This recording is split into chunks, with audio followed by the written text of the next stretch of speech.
Hey everyone, it is Deflating Atheism here with my old friend Fabulous Agnostic for just kind of an impromptu discussion where we talk about our dreams, our hopes, and other crap. Well, that's actually not a joke. It's kind of true. But so this is our old friend Fabulous Agnostic. And say hey and tell us what's new with you, because we haven't seen you in a while. We haven't seen me in a while, for that matter. True. Yeah, and normally we don't go very long without something somewhere down the line. I'm fine, absolutely fine. Beaten down in terms of all of the Rona shit. Well, it's not really the Rona shit, it's the government's response to coronavirus. And I was reviewing earlier on, actually, our conversation way back when, and it's bizarre that when I'm listening to myself talk, because I do that every now and then just to remind myself of what I actually said so I don't repeat it, and I felt like this is the same stuff that I'm saying now. Like, nothing is different. It's the same. Like, the phenomena has changed, the individual specific examples have changed, but the actual essence is still exactly the same. Like when we were talking like a year ago, we were discussing the government's kind of just disproportionate response to things. And between then and now, it's the same. Like I'm still calling all of the bluffs, and I'm still making every prediction that I'm making is just coming true. Yeah. And I fool myself into thinking that I'm wrong. And then every single time I do that, I turn out to be right. Like in England, what's happening now is one of the biggest discussions is we're talking about effectively a COVID passport for domestic use. And they can give this any name they like, but it's still effectively a vaccination passport. I will talk about it later, but there are specifics that do change the idea. It's not as bad as it sounds, but like I said, that would never happen. It just seemed too, even I thought that was a step too far. And then that's what's being discussed now. And of course, there's now this mystical third wave, which is apparently around the corner, which will tear through the ranks of the Brits, even though I think something like 60% of the population have been inoculated with at least 80% efficiency of inoculation. And something like 20% have actually had the virus. So we're in a really, it's a really odd thing to suggest that we're on we're got to sort of put up the palisades again, ready for a second or a third wave from Europe. It's really odd. So do you remember in the post 9/11, in like the year or two after 9/11, they had the terror alert chart. And it went from blue to red.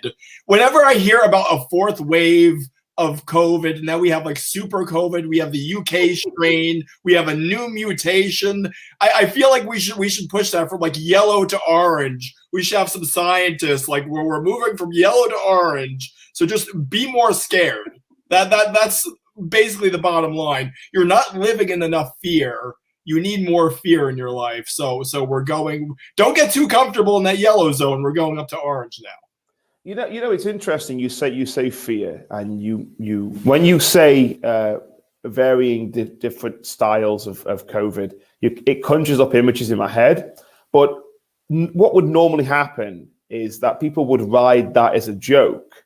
But what's happening now is, and I noticed this the other day, is we're replacing all of our like social courtesies with regulations surrounding COVID. I'll give you an example in a minute, but I'm trying to go back to this kind of idea. Like when you say there's like an English variant of COVID or a Mexican variant of COVID, you kind of imagine that someone would make a meme with like an image of COVID Sal with like maracas and a sombrero. Or the British one would just be a man with a cup of tea. That's the kind of thing you would imagine. But for some reason, there are no jokes about COVID. Yeah.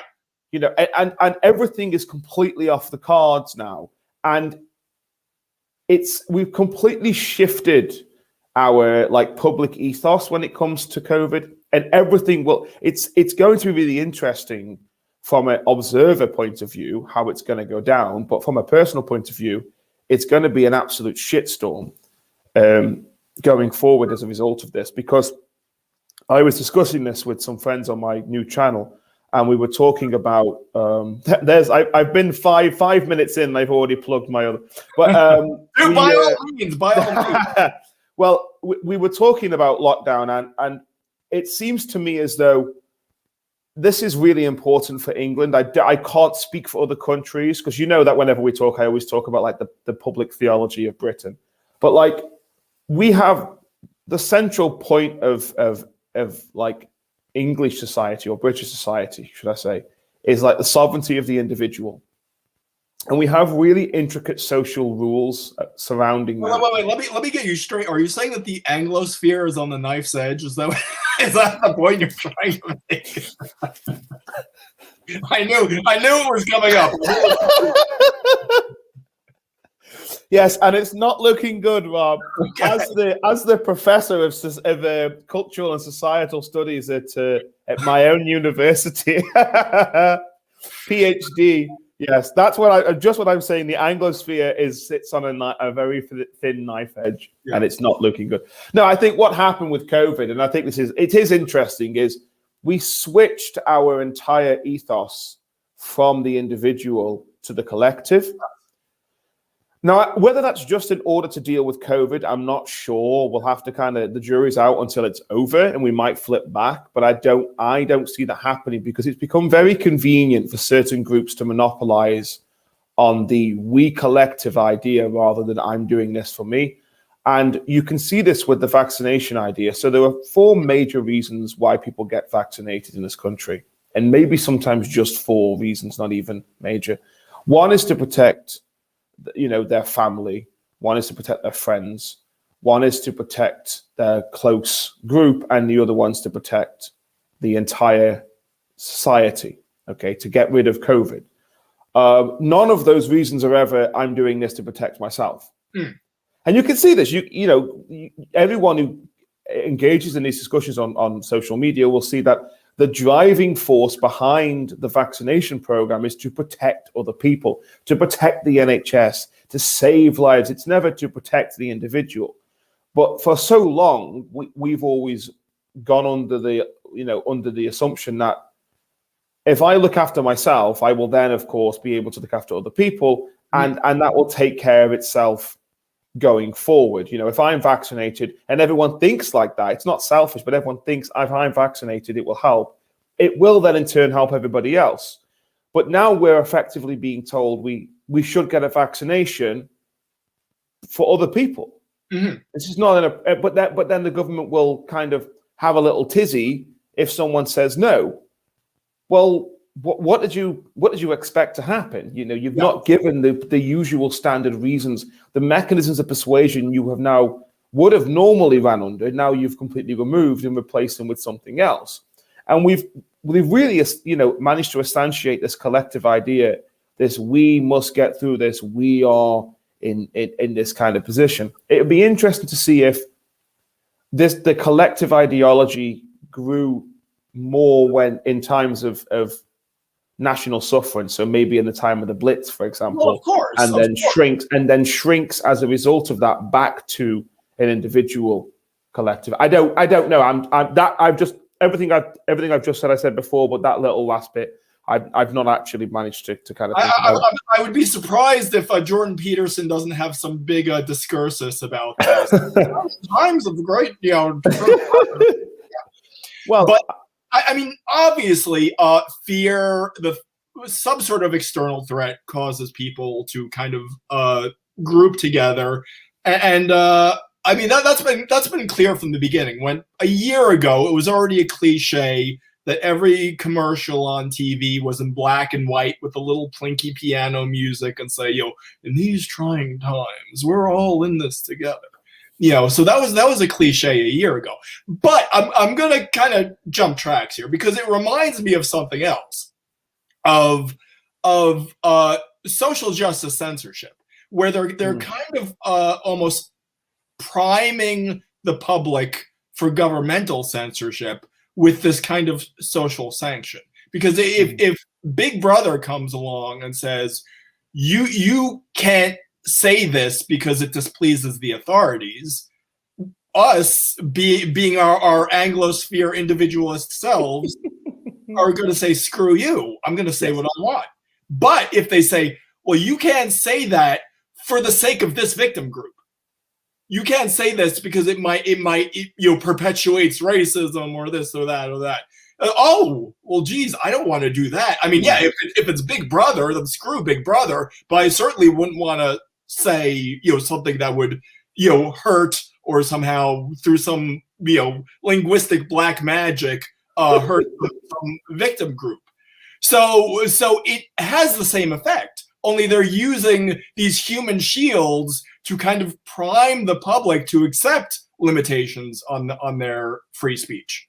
So it kind of what you said about the vaccination. Oh no, you're not getting the vaccine for our sake. You're getting the vaccine for grandma's sake. Mm-hmm. It's absolutely true. And once you can shift a public ethos in that way, anything that gets instantiated into a society and woven into its fabric and its foundation becomes very difficult to dismantle that eventually. Yeah. And this is one of the things that once we lose, we will never be able to get back. We will never be able to get back that libertarian, I even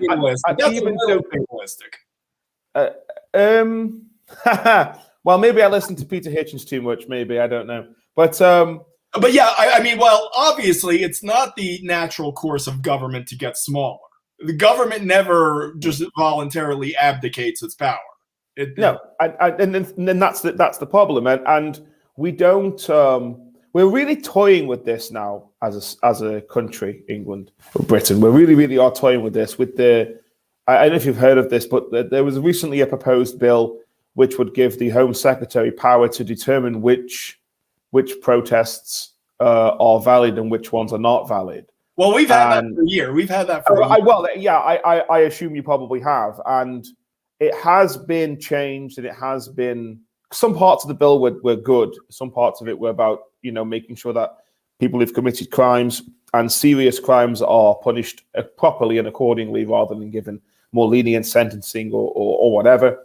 But there was this addition to that, which was the what I just said, and that has been since removed. But they kind of try to rewrite it and get it in a different way.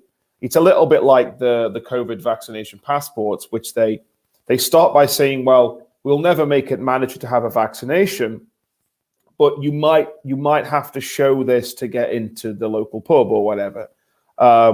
So they find another way to kind of do whatever they want to do.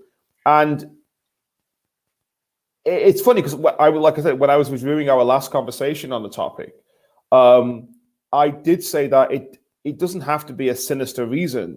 It can be sinister, it can be stupidity, but it's still happening. The government is still manipulating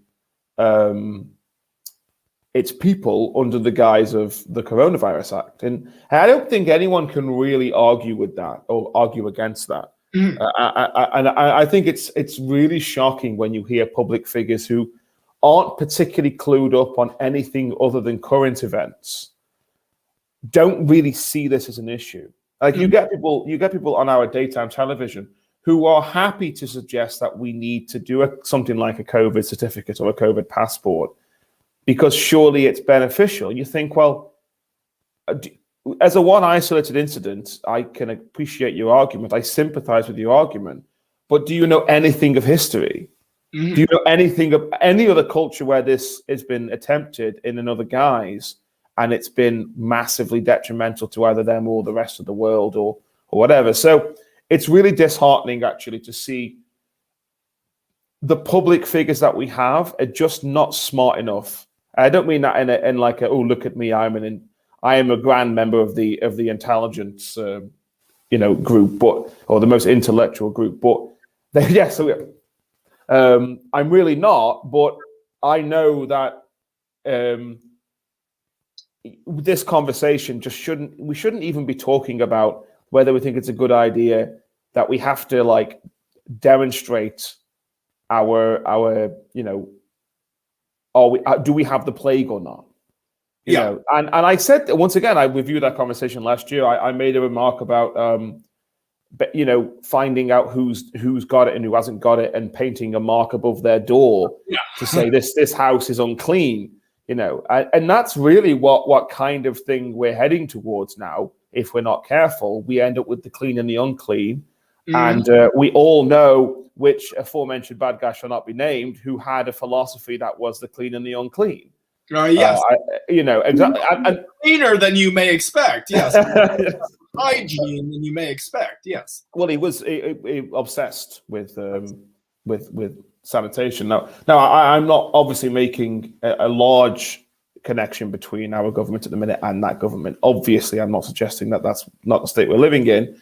But as I made the statement last time, which I listened to, today it's show me your papers. Tomorrow it's where do you hide your Jews? Now, obviously, that's a bombastic extension of reality, but it should be present in our minds at the very least that a democratic society can go in that direction in 5 years or 10 years. Mm-hmm. That should always be present in our minds. I was saying this to Tom just a couple of days ago.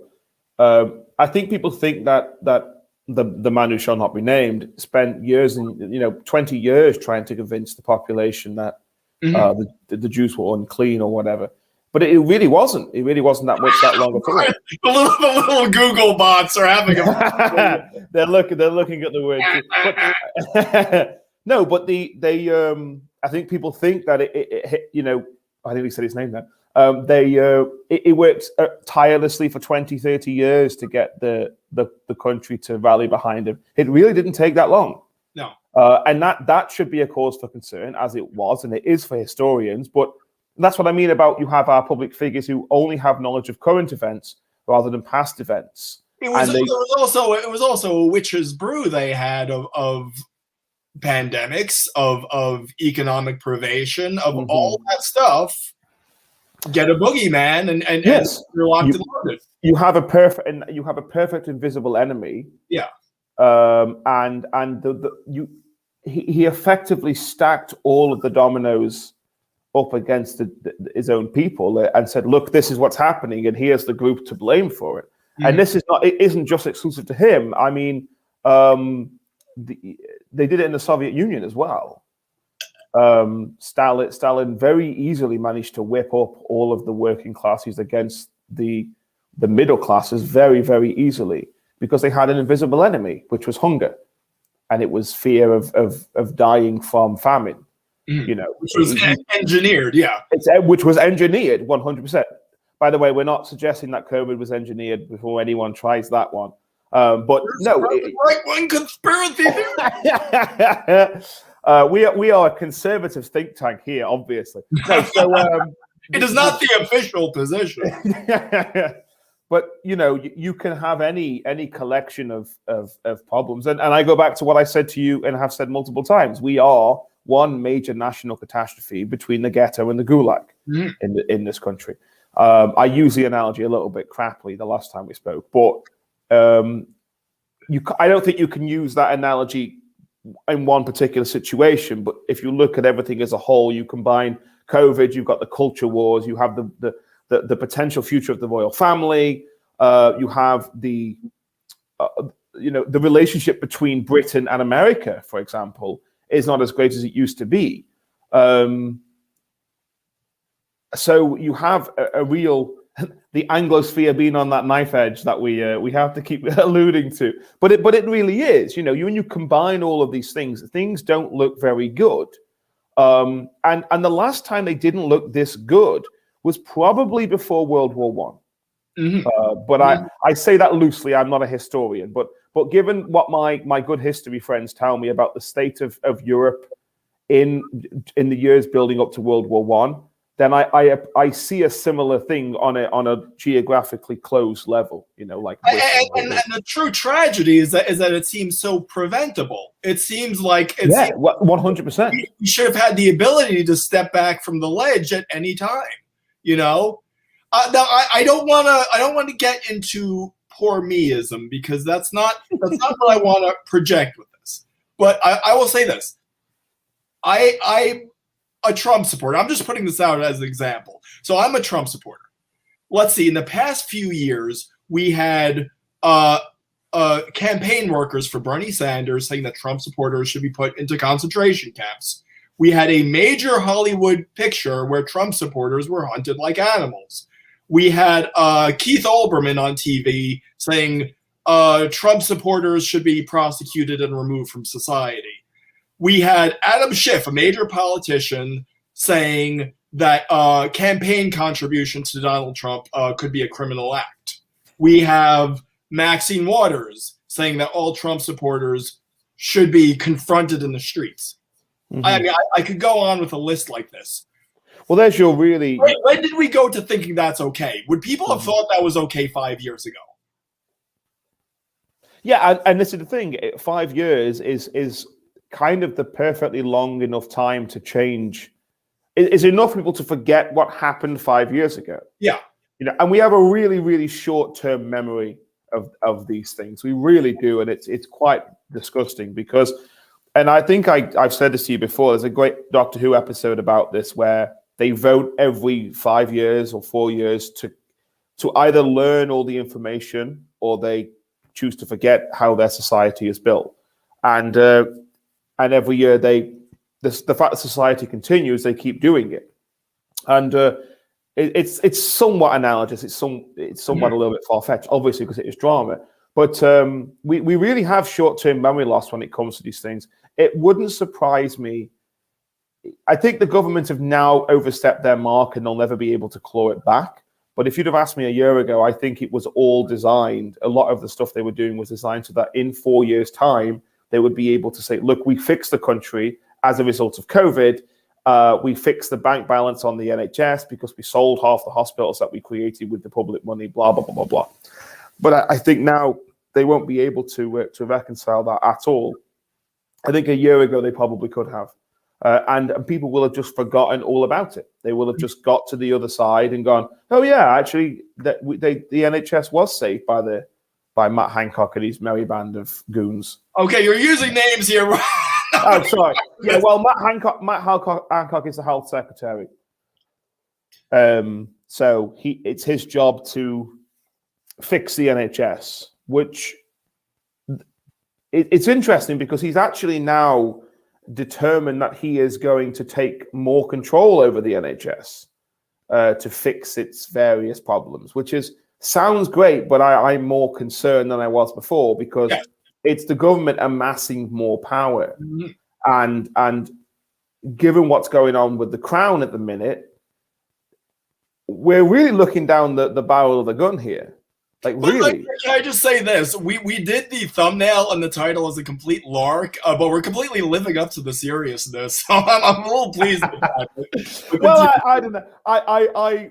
I should probably be more funny. I've been more funny in the past. I've lost my funny in the series. It's interesting because I always look back at some of the things I used to do, like videos and things, and I'm like, oh, he's such a fun person.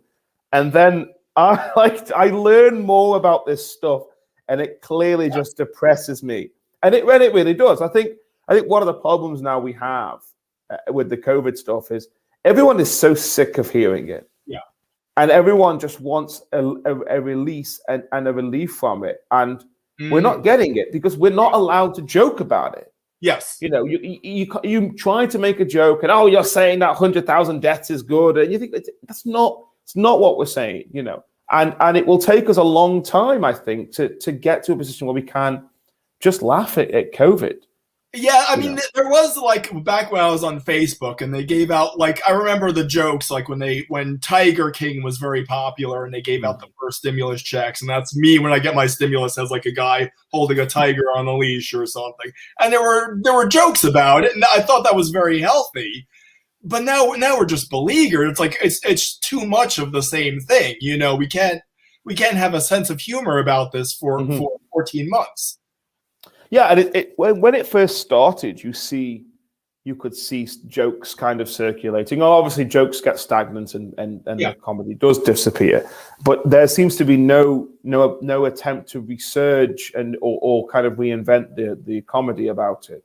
And I wonder if that's because there seems to be a large, and you've completely abandoned Facebook now, but every single time you even mention COVID in a status, you get the independent fact checker police icon appear.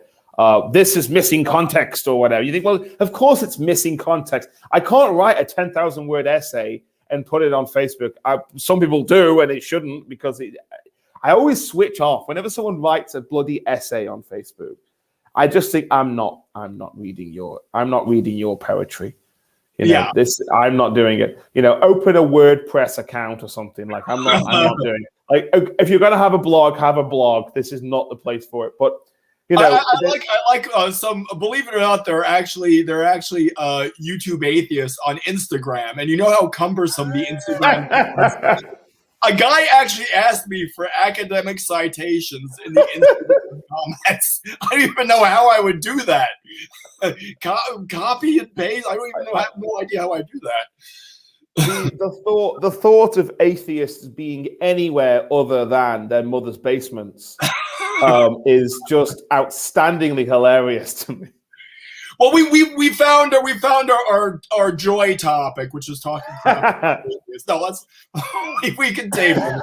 Yeah. Well, that's how this all started. Our friendship started. Yes. As a response to atheism. So that's one thing we can thank atheists for. That no matter how much they try, non-atheist people will always find each other and have conversations. That's what's that? The Jonathan Swift quote that two women can never grow close except at the expense of a third. It's like, yeah, we both hate that person, so let's be friends. Yeah, I mean that's so true. I mean we actually just alluded to it before with the COVID thing. Like once you have an external that you can like hate, or not hate but dislike or whatever. Like most friendship groups in workplaces are formed because there's always a worker that's not as good, and everyone says, "Oh, aren't they shit at their job?" And everyone that kind of forms that group, and it's like a mechanism that people use, and then it falls off in favor of something else. I think with us, the atheism thing might have fallen off, and we're still not happy with all the other stuff. We have to laugh at the atheists, which I am more than happy to do. As I've said before, I think no one should be laughed at for just being who they are. Yeah. But the atheists, they take that one. You get one. Everyone gets one group. Everyone gets one, and that's mine. Oh, and maybe the Welsh, because that's just the way that we are in England. Maybe the French. Well, you have to register it with the government, and that's so. If you make fun of too many people on social media, then you'll get the social credit score demerit. You overstepped your bounds. You're only allowed one target. I mean, imagine being part of a group that really just enjoys the. Not the abuse, but the words, the hate, not the hate. It's not the right word. I can't think of the right word. I would banter effectively. I mean, Christians are kind of there.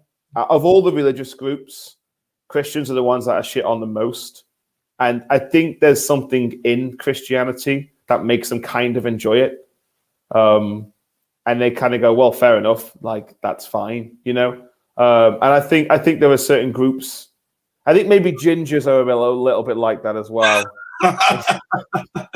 Well, I think the anti-gingerism of the British, I think, goes back to the Troubles with the Irish. I think it was more of a propaganda attack. It was othering, what we would now call in our modern lingo. It was othering. So you would. Yeah, no, you're absolutely right. And once you can make a joke, because really, people underestimate the power of humor. They really do, because as we were just saying, the reason why COVID is so bad now, because we can't find the joke in it anymore. There's nothing refreshing, there's something light, there's something fun about it, and fun gets you through.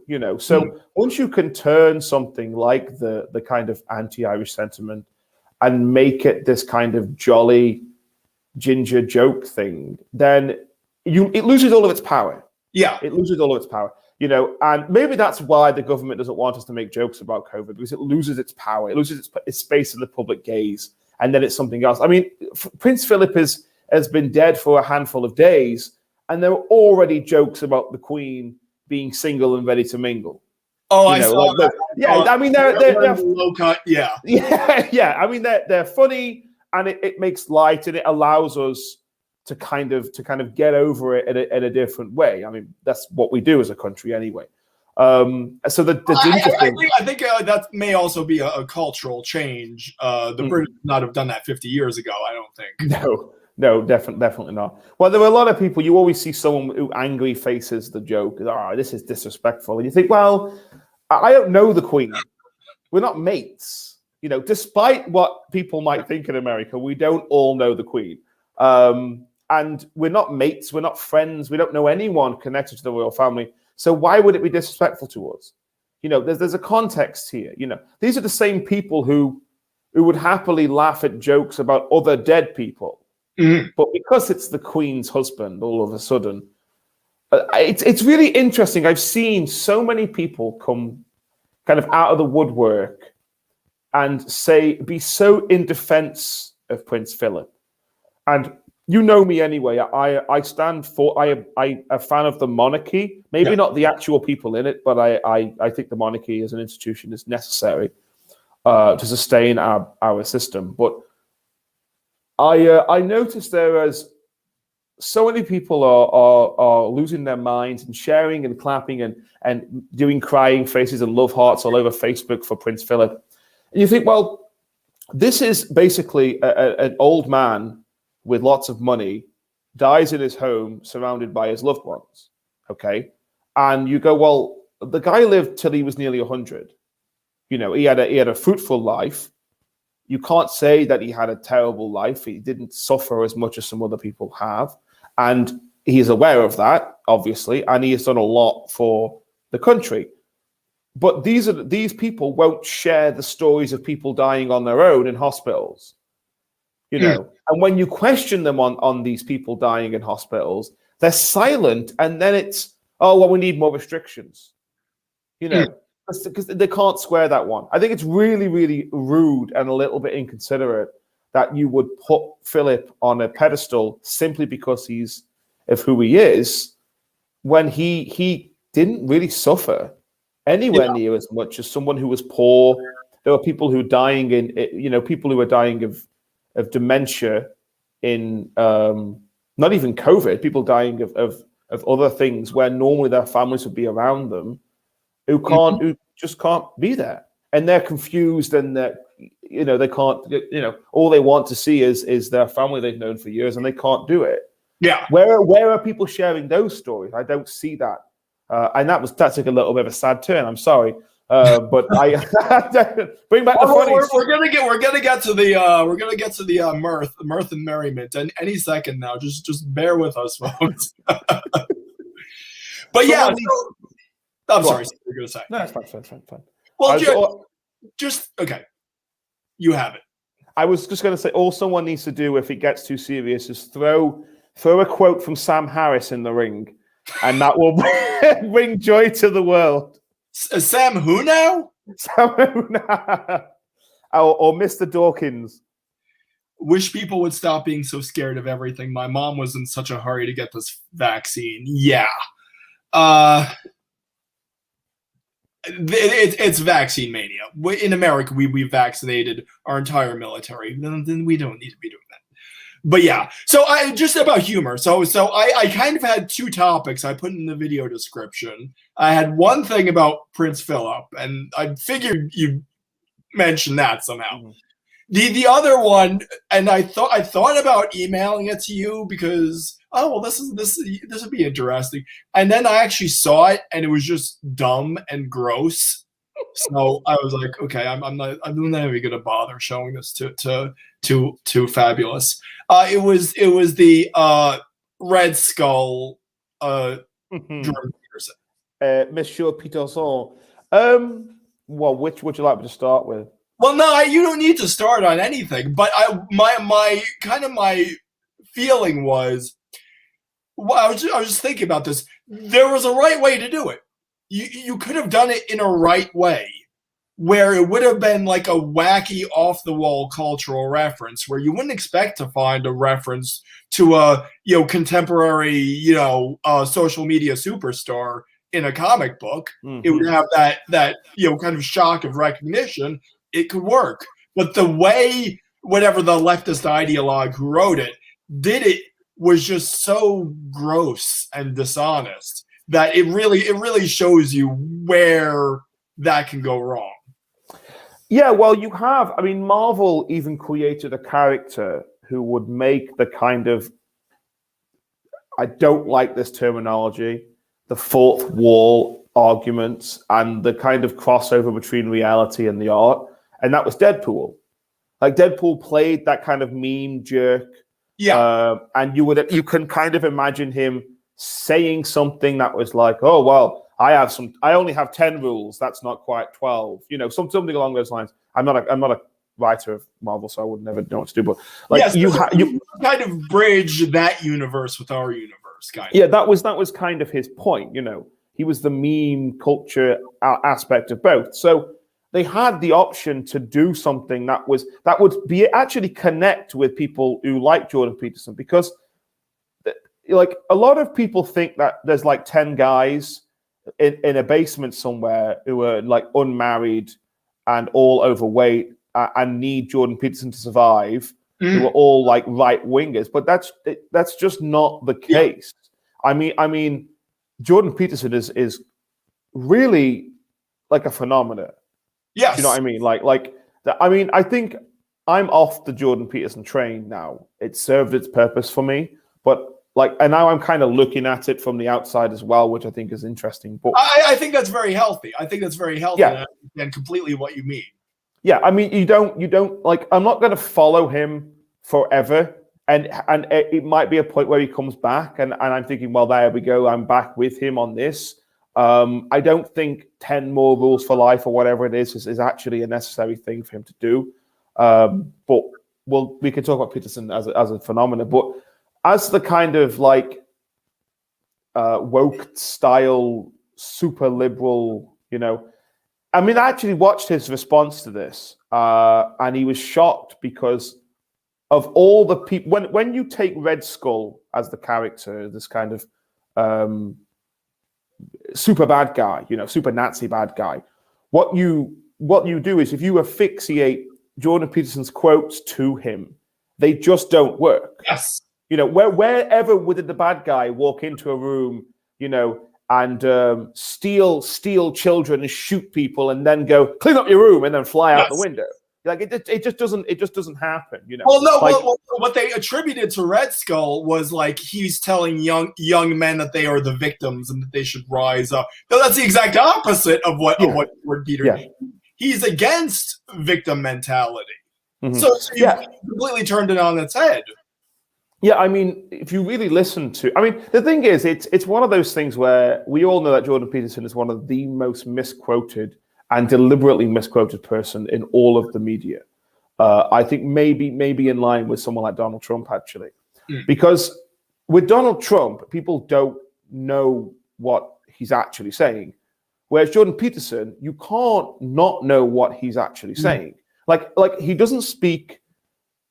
Sometimes he gets a little bit heavy, fair enough. And sometimes you just go, I can't be arsed anymore. But like, if you read his book, right, it's written so easily, like with such an easy readability, that all you would need to do is spend £12 and you would know everything you need to know about Jordan Peterson. Yes. And people deliberately, this is why I think it's malicious, because it's deliberately misconstruing what he says. So when they say, oh, well, masculine is attributed to order and feminine is attributed to chaos, and therefore women are chaos or something like that. How are people making this argument? Like, well, did you even read the book? There is no context to understand. The point that Peterson makes is that the kind of physical manifestations of order usually come in the form of masculine figures, and with chaos, it comes in the form of feminine figures. And this is the thing. What I love about this is they will jump on Peterson for this, like with no context, but they will never jump on some of the feminist film theorists from the 1990s. I mean, it's quite niche. This is how I know it, but like there are writers, and there are like travel writers and casual writers who will write about the feminine destruction or the destruction of the vagina, right, as the kind of swirling chaos mechanism. So this is not a new theory. I don't know how much Jordan Peterson might be referencing it. He might be looking at it from a different way, but like this isn't new.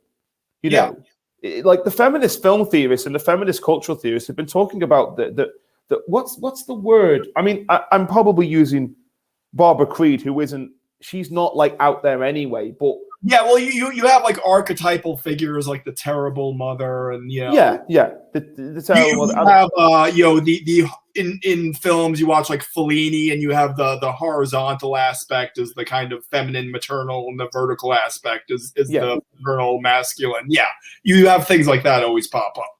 Yeah, and film. I think film of all things. I think this might be because it has a really strong visual element.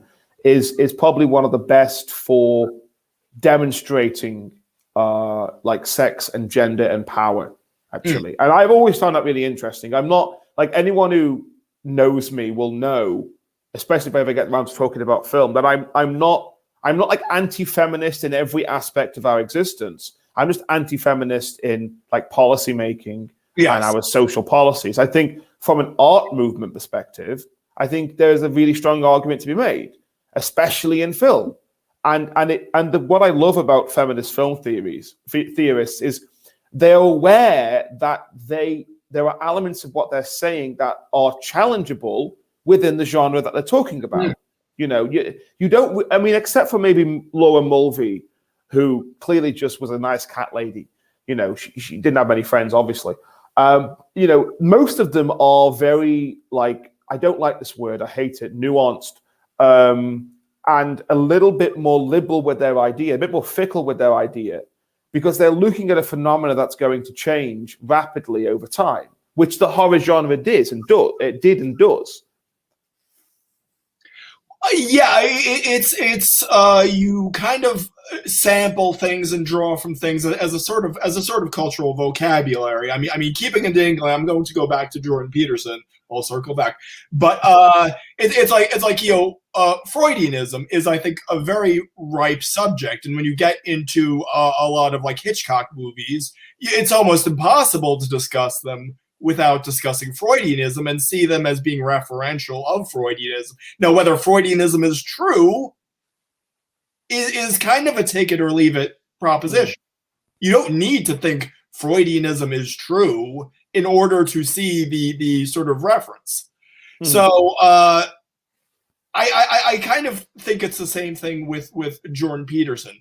And the phrase, there was a title that they gave G.K. Chesterton. They called him the Apostle of Common Sense. And I really think Jordan Peterson is the new Apostle of Common Sense, because his formulations are just so self-evidently just commonsensical. You almost can't deny it, which makes it very strange that he brings along the Jungian archetypes and whatnot. But the way it's presented, that's kind of why he's such an uncanny figure. The Jungian archetypes is put out there in such a take it or leave it fashion. It's, if this interests you, by all means indulge. If not, you're completely at liberty to ignore it. And so it's so weird that people garble that when so many of the things he says is such refreshing common sense, a common sense we haven't been exposed to in 20 years at the very least. So yeah, and anything that involves anything that's more than one-dimensional, they're going to misconstrue it on purpose. Not accidentally misquote. They're going to purposefully misconstrue. So you're talking about Jordan Peterson as a phenomenon. And that's as interesting as what Jordan Peterson himself says. So I've noticed they have a way of tarring anything that comes up through non-establishment channels. Now, Jordan Peterson, he's completely inexplicable. There's no precedent for something like Jordan Peterson. Nobody could have predicted. It's the truly organic phenomenon that some professor would just somehow have massively viral videos about, psychology and Jungian archetypes. I didn't know I was interested in psychology. It's, hey, this is actually pretty interesting. So anything that comes up through non-establishment channels gets tarred. Usually it's the same thing. Right-wing extremism. So it could be Donald Trump. He was a phenomenon too. His popularity came from kind of neglected regular working class people. Anything like a platform that even allows dissenting speech, like Parler or Gab, they do the same thing. Oh, it's a what's it? Haven. What's the word they use of right-wing extremism? Oh, I think it is haven of right-wing extremism. Yeah. So it's the same thing. They're trying to scare people off, whether they're doing it to protect their own economic interests with these sort of mainstream establishment channels, or it's ideologically motivated. It seems to be the same smear apply to anything that comes up through channels that they can control.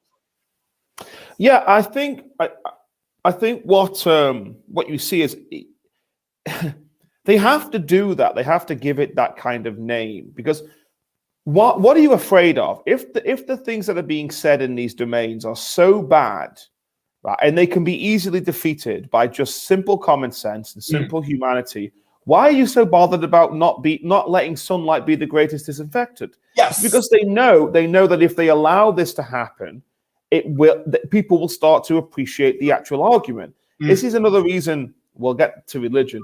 This is the other reason why people hate the church so much and hate Christianity so much. Because if you don't keep perpetuating the lie that Christianity is basically a kind of anti-gay fest, or a symbol of some kind of weird patriarchy, when actually all you have to do is engage with the church for 10 minutes, you'll know that's not the case. Yes. They don't like it, because then people start to see the truth of Christianity, and they start to see the truth behind arguments that people like us have been making for years.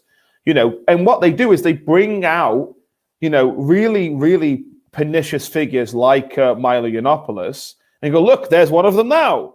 There's one of them coming out of the cave. You shouldn't go in there. One of the dragons. And I'm proud of myself for saying his name without adding some kind of slur at the end of it. But that's what they do. And with Peterson now, they know that it's hot and heavy with Peterson, because Peterson is probably the strongest character of dissent that has managed to come out of the other side, right? And if they don't quell him fast enough across the culture, then they will find a lot of people, especially Marvel fans, for example, will just go over to his side. They've really shot themselves in the foot here, because what will happen is people start to get pushed towards Jordan Peterson, because you start going, well, what's this really about? It's a Streisand effect. Yeah, well, I keep seeing his name popped up, so I'm going to have a look at his stuff. When you have a look at his stuff, you will be met by this sheer force of common sense. Yeah. And they will lose everything. I mean, the battle of the greats, I mean, who did this and lost a lot of fans for it? Sam Harris. You always see a video by someone who fancies himself. I got you. Yeah. Yeah. You see someone on YouTube who fancies himself a cultural philosopher, Is Sam Harris losing fans to Jordan Peterson? And the answer is yes. Yes. You've got your diehard people, who think that everything that Sam Harris says is basically a miracle, and they wet their pants every time he makes some stupid argument. But Peterson lost a lot of fans to Harris because Harris was making a collection of propositions that didn't go anywhere. Yeah. Whereas Jordan Peterson was making a collection of propositions from the same framework, which actually went somewhere and dealt with some of the issues that Harris couldn't deal with. So Harris had to resort with his usual line of, well, I'm not giving anybody anything. Yeah. Religion is bad, and not believing in religion is nothing. And I'm just an atheist who believes in nothing. Yeah, I'm not gonna debate about what fabric a fairy's garments are made of or something like that. Exactly. And what Peterson said is, we're not debating what fabric a fairy's garments are made of. We're debating how efficient fairies are to believe in. Yeah, or something like that. And that's why Peterson gains fans, because you're in the journey with him rather than under his at his feet. I think a lot of this is one of the things that people don't get out of Peterson is everyone goes to their public figures to the feet of their public figures with a problem. And when you go to Sam Harris with your problem, Sam Harris nods and agrees and says, yes, that's a problem. Whereas Peterson says, don't grovel at my feet, grovel at your own feet and crack on and get on with your own problem. And that makes people go, either you go, well, I didn't expect that, which is why people go back to Sam Harris, or they go, shit, I never thought about it like that. Maybe I will get up, make my bed, and see how it goes. And they find that it works, and then they're in the journey. They're in with Jordan Peterson. I always refer people to this. There was a three-way discussion with between Jordan Peterson, William Lane Craig, and a woman named Rosenberg something. She's Steven Pinker's wife. Yeah. So they had a three-way discussion. The discussion is worth watching, but by all means, go into the comments. Read those comments. They will blow you away. They say, first off, Rosenberg lost. Jordan Peterson, he makes really illuminating points. You see this over and over. But William Lane Craig walked away with it. And even people, there were people. There was like a person who said, I think, I was suicidal 3 years ago. If what Rosenberg had to say was all I had to go on, I would have cut it off right there. But thankfully, I found William Lane Craig. You find things like that in the comments. I really think it's worth checking out. Yeah, I think you see a similar thing with Harris Peterson. And I've seen comments, and I've said it myself before. I never heard a Sam Harris argument that made anything to me. Didn't mean anything. It didn't do anything. If anything, it would just be confirmation bias if I was an atheist. When I listen to Peterson, I hear things that make me think, that make me do things, make me feel things, And you always see comments like, I'm not a religious person, but I side with Jordan Peterson on religion more than I do Sam Harris. Because Sam Harris isn't bringing anything. He's just repeating the poetry from the late 60s, even all the way back to the post-Enlightenment atheist movement. Yeah. Whereas Peterson comes along and says, well, we've got all this stuff. You know what I mean? Like, we've got this, we open this drawer and there's just wires everywhere. And we know that each wire is useful, but we don't know what for, and we don't know what to do with it. So we have to kind of take them out and rearrange them and put them back in so that when we need to use we can open the drawer, take it out and plug it in, and we've got the kettle's just turned on or whatever. Yeah. Whereas Sam Harris just says, well, you can just throw all this away and replace it with nothing, but then also replace it with something. You see, whenever they're next to Jordan Peterson, these people, and Dillahunty's the same, but I haven't examined their exchange very well. But there's like it depends on how much of a glutton for punishment you are, I guess. Well, how much I really hate existence. No, but it's like an alcohol-free beer. With a drink, yeah. Sure. It's like an alcohol-free beer. It tastes like alcohol, but you don't actually get the satisfaction at the end of it. It tastes like beer. It's got the kind of carbs and the starch taste, but it runs out of juice towards the end and it just falls flat. And that's what I find when I listen to atheists, people, public atheists, pop atheists. They make an argument and it kind of just runs off. And you're left going, I'm still waiting for the answer. And I said this to you before when I listened to the new pop atheists, Cosmic Skeptic or Stephen Woodford or what genetically modified atheist or whatever, all of them. I'm still waiting for an answer towards why is rationality the obvious? Why is rationality rational? Yeah, why is Cosmic Skeptic a vegan? And makes moral statements about the slaughter of animals. Where is this coming from? Mm-hmm. I'm still waiting for this. I mean, maybe I should go and ask him myself. Probably, I don't know. He does live down the road from me. But I say down the road. It's not down the road. It would be if I was in America, but it is a few counties over. But I'm still waiting for these answers. And I'm still waiting for these answers from Sam Harris. I'm not there yet. They keep continuing to cite these same postulates like rationality is good for you, or logic is how we, I prefer discomforting truths than comfortable lies. And you think, well, where is your why? What's the reason for this? And I just find it's on the pop atheist level, it's nothing more than the cult of misery.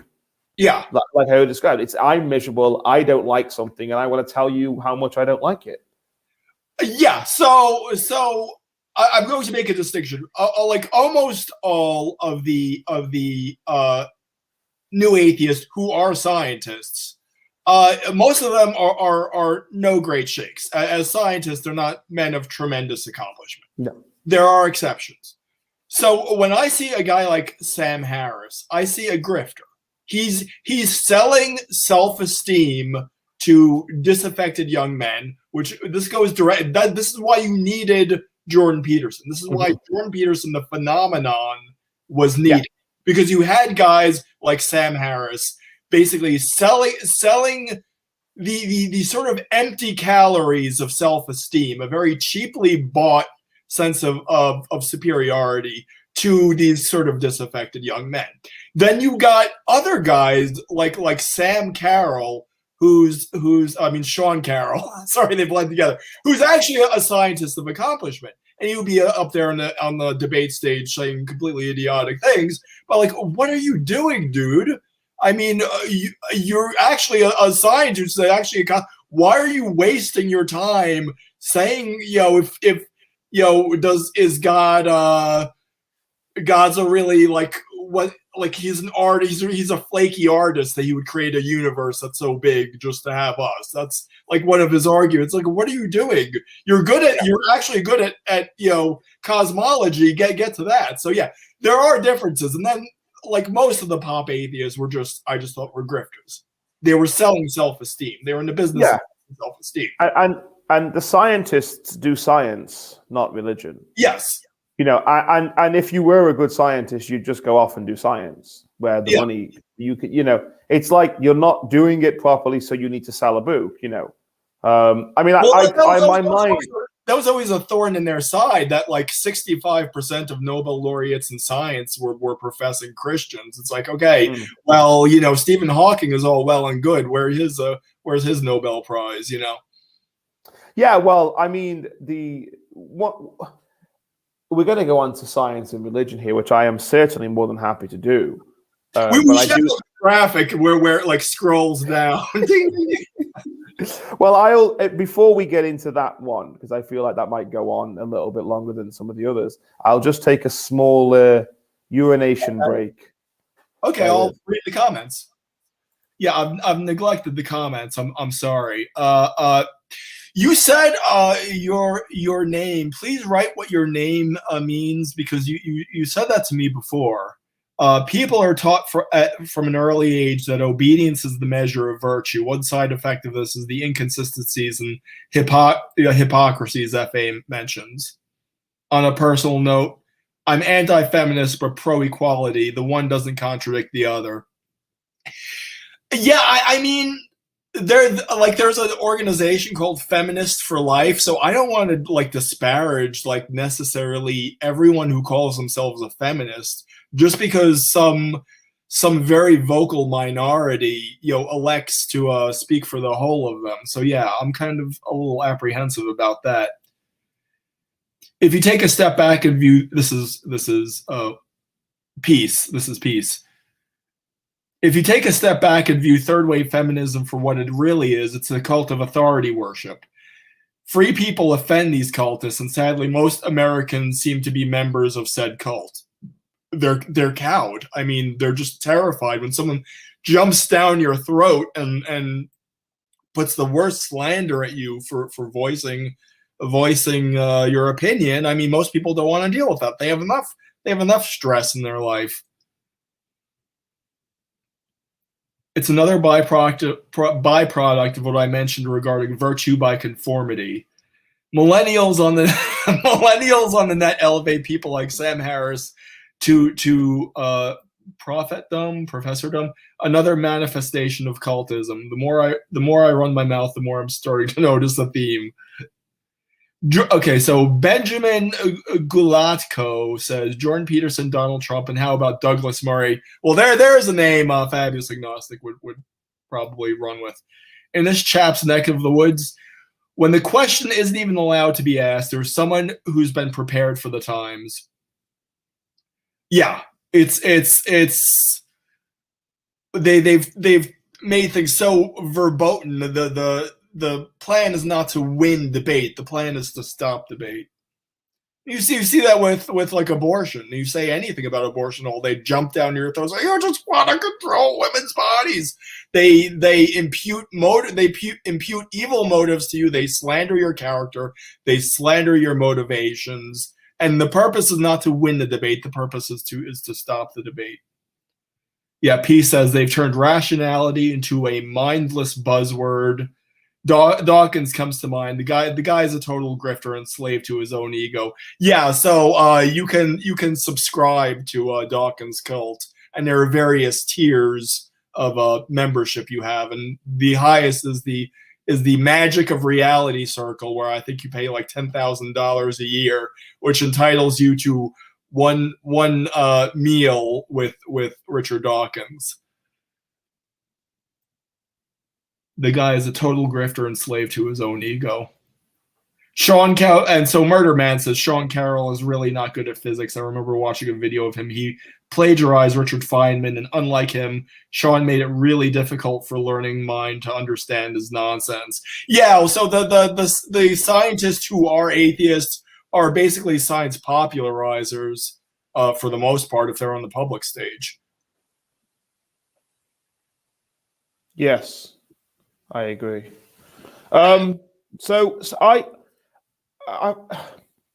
it's a really interesting one, because when you see like people try to make the argument that science and religion are like mortal enemies, I don't know if this particularly came out of the New Atheist movement. I think it came out of ignorance. Mm-hmm. And it really did come out of ignorance, because I'm not a smart person. I'm not a scientist. I'm not a theologian. I'm not a historian. But it doesn't take very long to acknowledge that. I think the three key things in this discussion are the Catholic idea that science is the way to discover and understand God's work, and yes, a mechanism by which we can bring ourselves out of like very basic human like desires, like we can really elevate ourselves the more we understand about the universe, the more we understand about creation, and we can use technology in a positive way. And by the way, the biblical account is pretty firm on that. There, as I've said to you before, that one of my favorite parts of the Bible is where God effectively says there are smart people to help you survive for longer and to help you get the right medicines and all that kind of stuff. So it is ignorance. Another thing that I think is really important is the world in which science grew and the world in which science grew out of is not one where religion wasn't rife. Yes. Like if science, two things. One is science was really religion was really against scientific discovery. Science would never have stood a chance because religion was everywhere at the time, and many religious organizations around at the time. And it's also just not the way that it was. There were many, many religious figures promoting the scientific model. The guy who invented the scientific model, both of them were both Christians. Yes. So how were you getting this information? And I think the third thing on this is just pure, raw observational science. So when you talk about science, you talk about like observational science and predictive science, right? Which usually comes out of observational science. And we're not a scientist, so bear that in mind. But this is just the way that I see it. Observational science is well in hand with religion. It depends if you remember religion, but let's say the biblical account, right? And I'll go to where I've gone to before with you, which is are you trying to tell me that washing your hands under clean running water is not scientifically viable? Are you trying to tell me that turn the other cheek and not retaliate to violence is not psychologically scientifically viable? So on an observational level, you have these major things that they're just completely ignoring. Yeah. So it's just ignorance. It really is ignorance of a lack of understanding of theological ideas.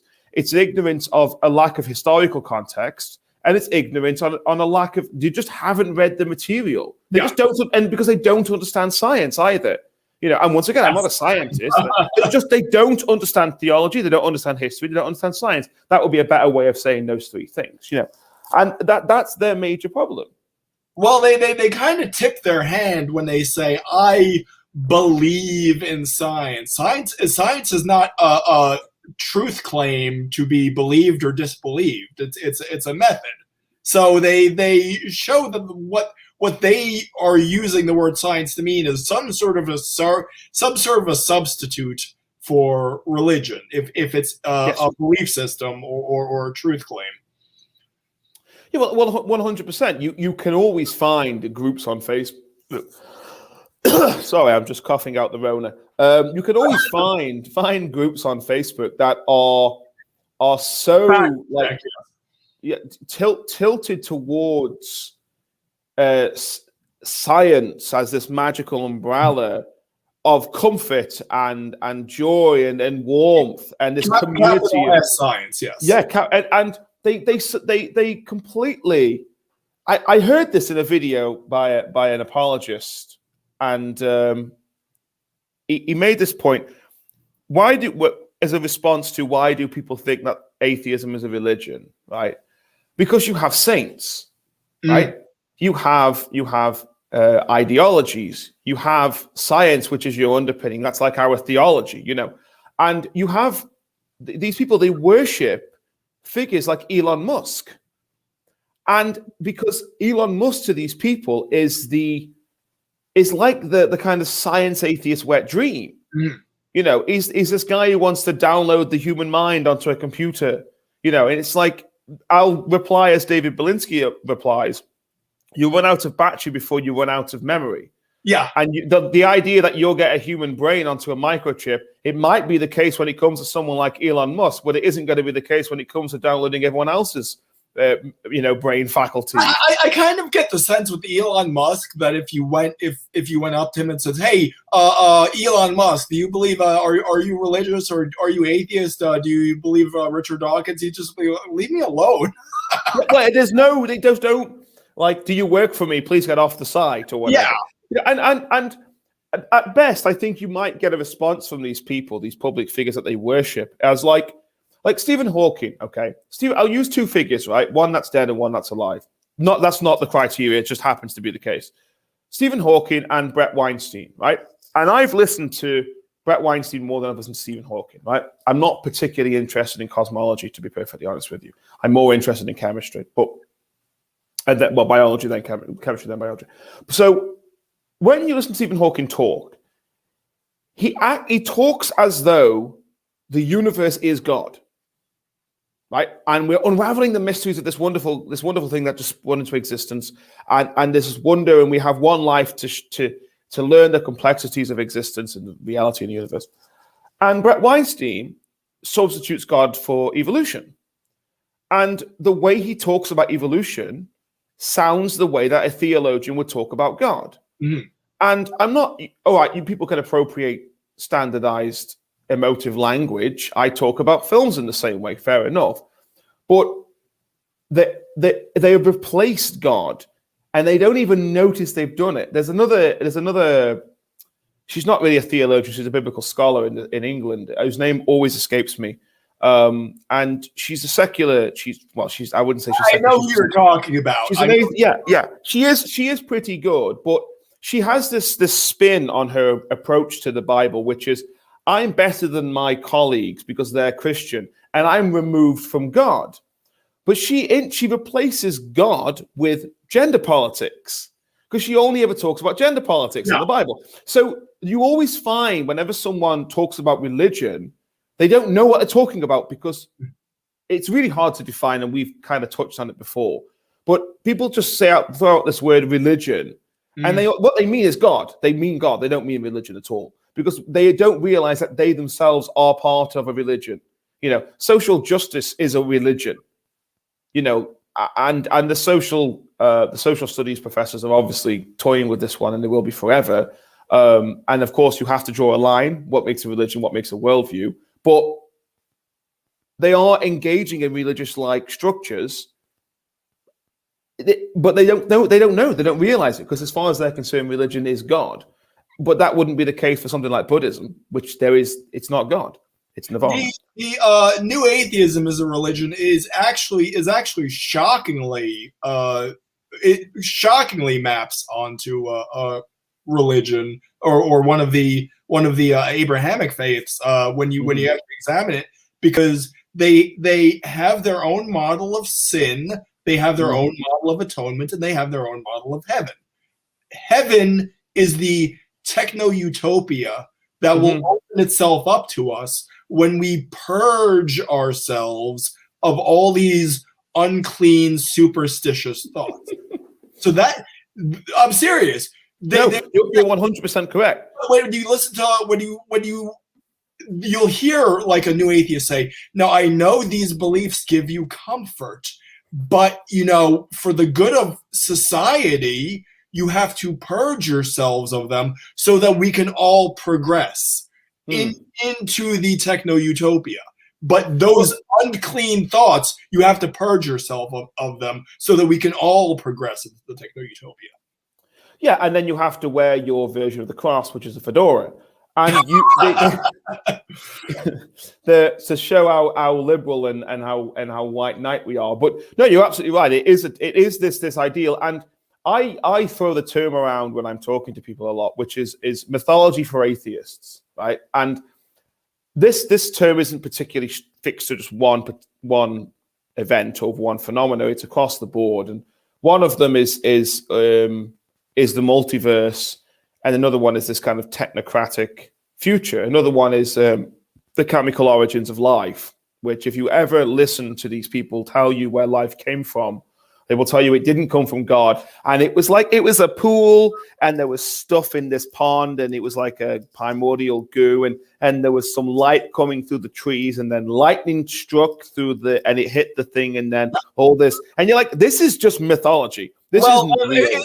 It sounds a lot like explaining consciousness too, explaining how consciousness comes from a material object. Yes, exactly. And you're like, whenever they all say to us, like, you make outlandish claims about God making the universe from nothing, and you're like, well, it's a damn sight better than there was some goo in the ground. Like, which one is particularly more likely here? They'll try to throw in like Occam's razor to just be edgy, because their A-level philosophy lecturer, who was probably some kind of edgelord himself, with a fedora, or maybe a flat cap, because that's like the ultimate, or maybe a fez. A fez is like a fez is the equivalent of purple hair in the feminist order, right? Yeah, it's like it's like the Pope's mitre. Yes. Yeah. It really is. So they'll go, well, Occam's razor. And you're like, okay, well, let's Occam's razor the origin of life from your account, and will Occam's razor the origin of life from a religious account. Okay,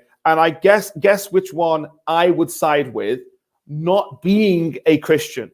All right, and it is not radiation shining through the trees onto a goo labeled human goo.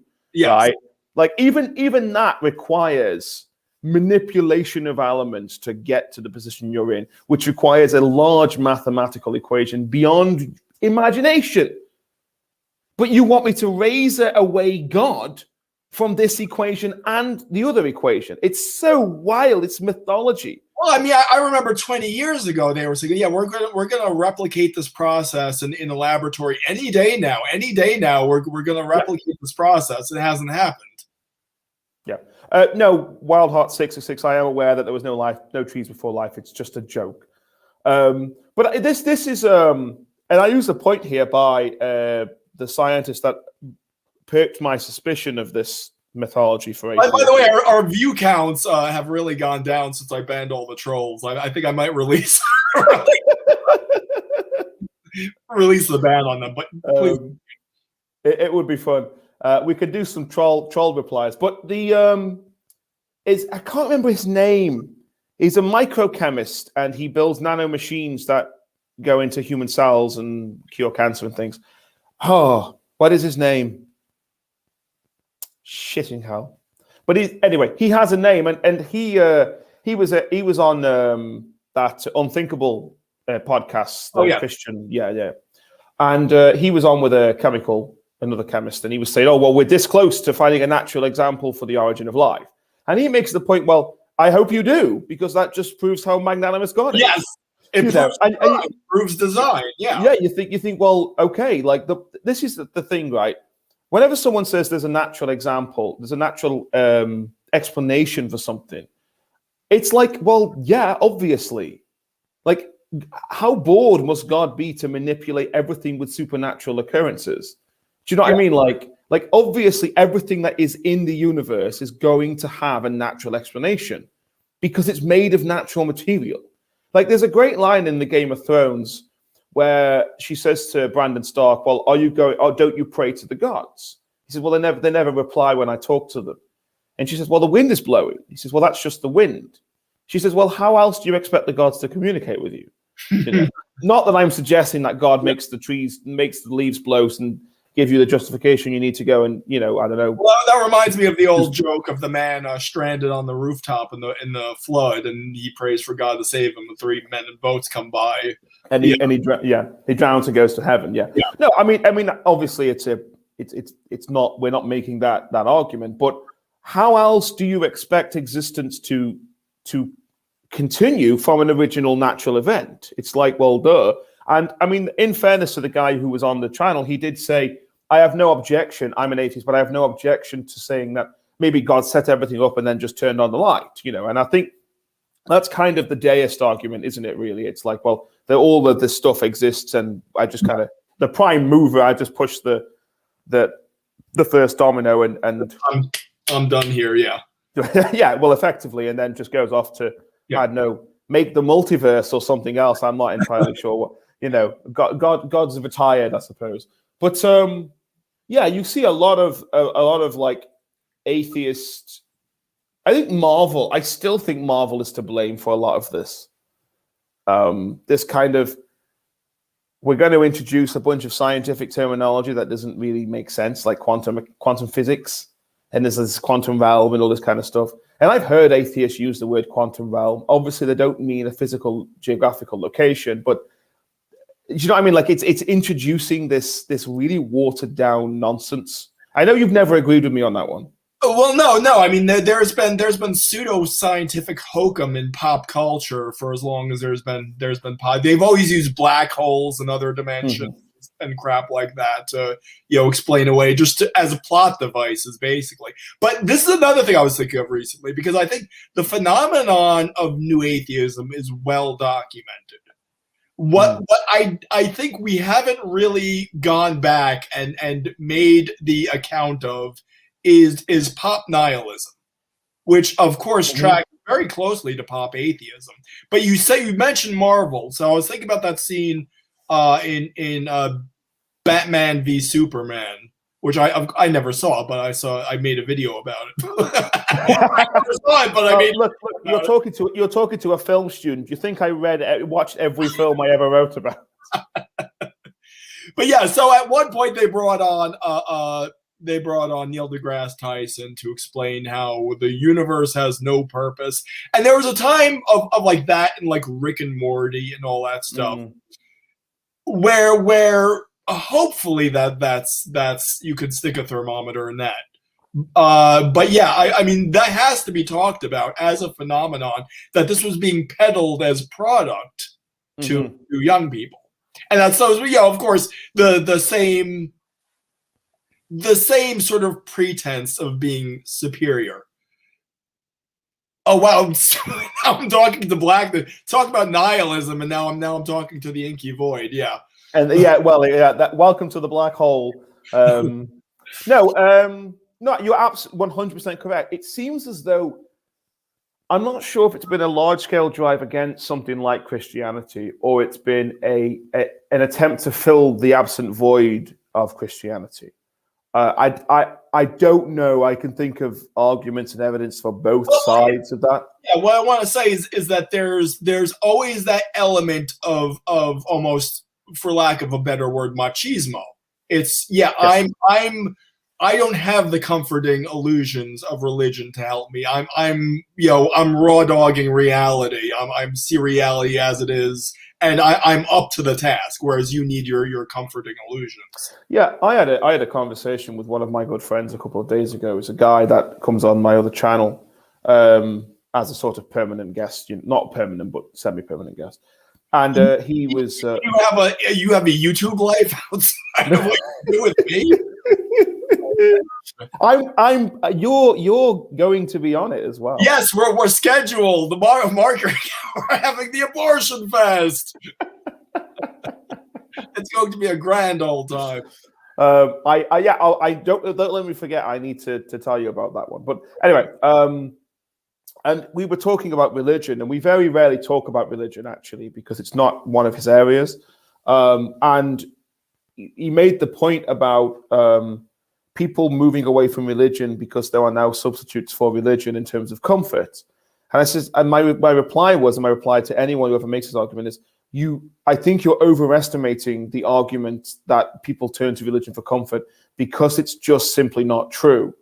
And I'm speaking mostly as Christianity here.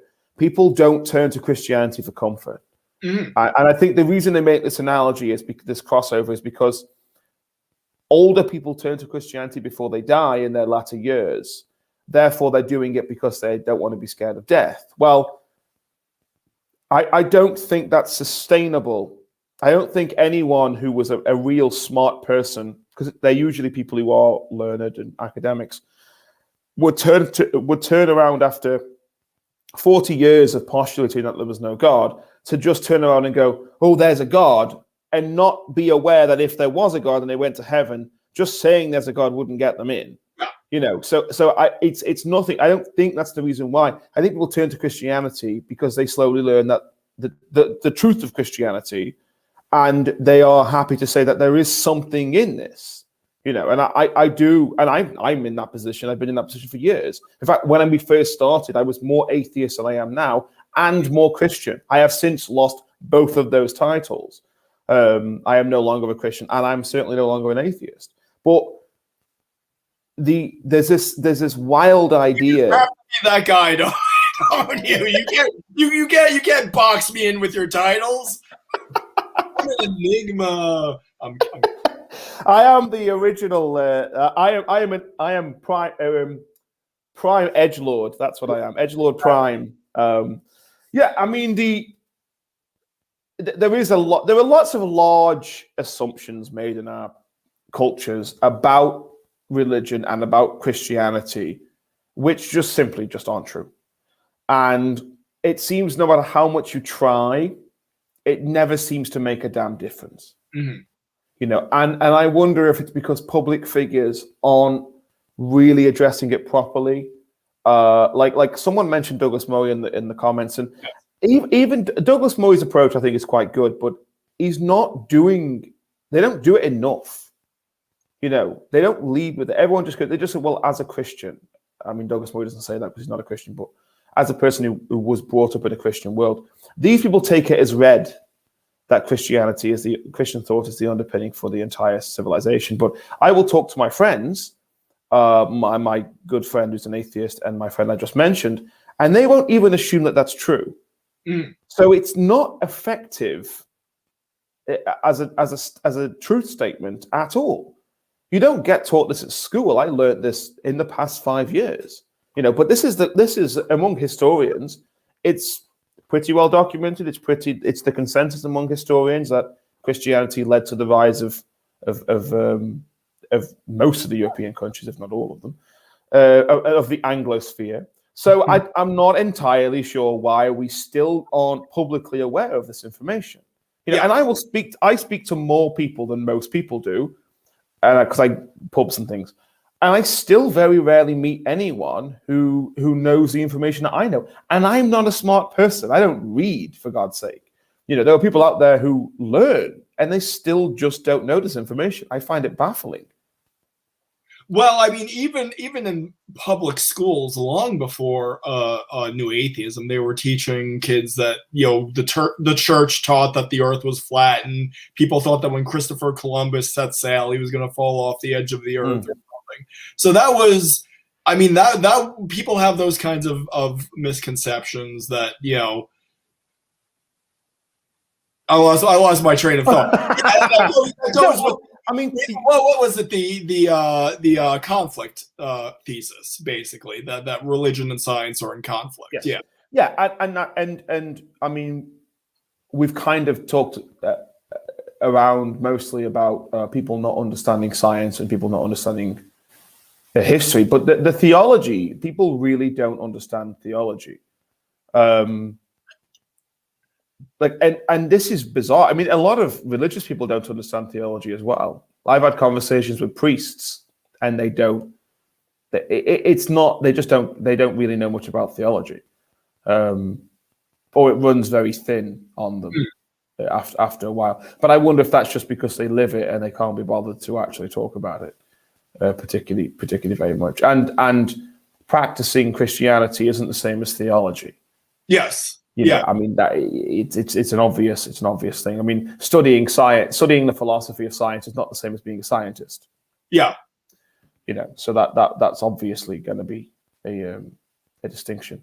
I mean, the science versus religion thing, on a historical example. Yeah, that's the discussion I had with various people, and we were responding to atheist. No, we were talking about Jordan Peterson, I believe. Jordan Peterson and I was talking with Braxton Hunter and those people. Susan Blackmore. Yeah. So I was talking. There's a difference between being a Christian and accepting the truth claims of Christianity. I mean, it's not enough simply, do you believe this? Do you believe this? Yes. Congratulations, you're a Christian. So no, it's true. I don't want to say too much about that, but yeah, it's obvious that they're not the same thing. It's not just accepting a bundle of propositions. Yeah, and what springs to mind, since you mentioned Jordan Peterson yet again, and truth claims about Christianity, is there seems to be a shifting in the argument now from the new atheist movement, which is probably spearheaded by Dillahunty, who's clawing on to retain as much of his fandom and fame as he can. He's got more fame than he has hair, which is not a stretch. It's not a stretch of how much fame he has. But he made this argument to Glenn Scrivener, who is a sort of public theologian in England. He's an Australian dude. And he says, I've yet to hear a claim about religion that was true based on the truth of the religion, which is to say that it's all well and good saying that religion has some utility, but it has to have utility if the religion is true, which is a real far stretch from the actual point that's being made. If I came to you and said, well, Christianity is good because it gives people a sense of community, the argument that he would make would be, but what's that got to do with the truth of religion? Now that sounds like a viable question, but not when you actually you're reminded of the fact that the question that was originally asked is religion useful, not is religion true? Does that make sense? So they're answering a different question. And I see this not necessarily just that one, but a lot more and more and more, where they're not answering the question that's or replying to the original statement. They're answering something completely different. Well, what is it about the truth of the religion that makes it true? It's like, well, that's not the conversation, I'm not quite sure I'm understanding you 100% here, but what it seems to me like a problem on their part is kind of question begging. It's yes, that would be a better way of saying it. Yeah, it's that it's taking care of widows and orphans. It's like, well, in my secular ideology, that's self-evidently a good thing. So we're not getting anything from religion there. Well, just because you're assuming it to be true doesn't mean it's still can stand apart from religion necessarily.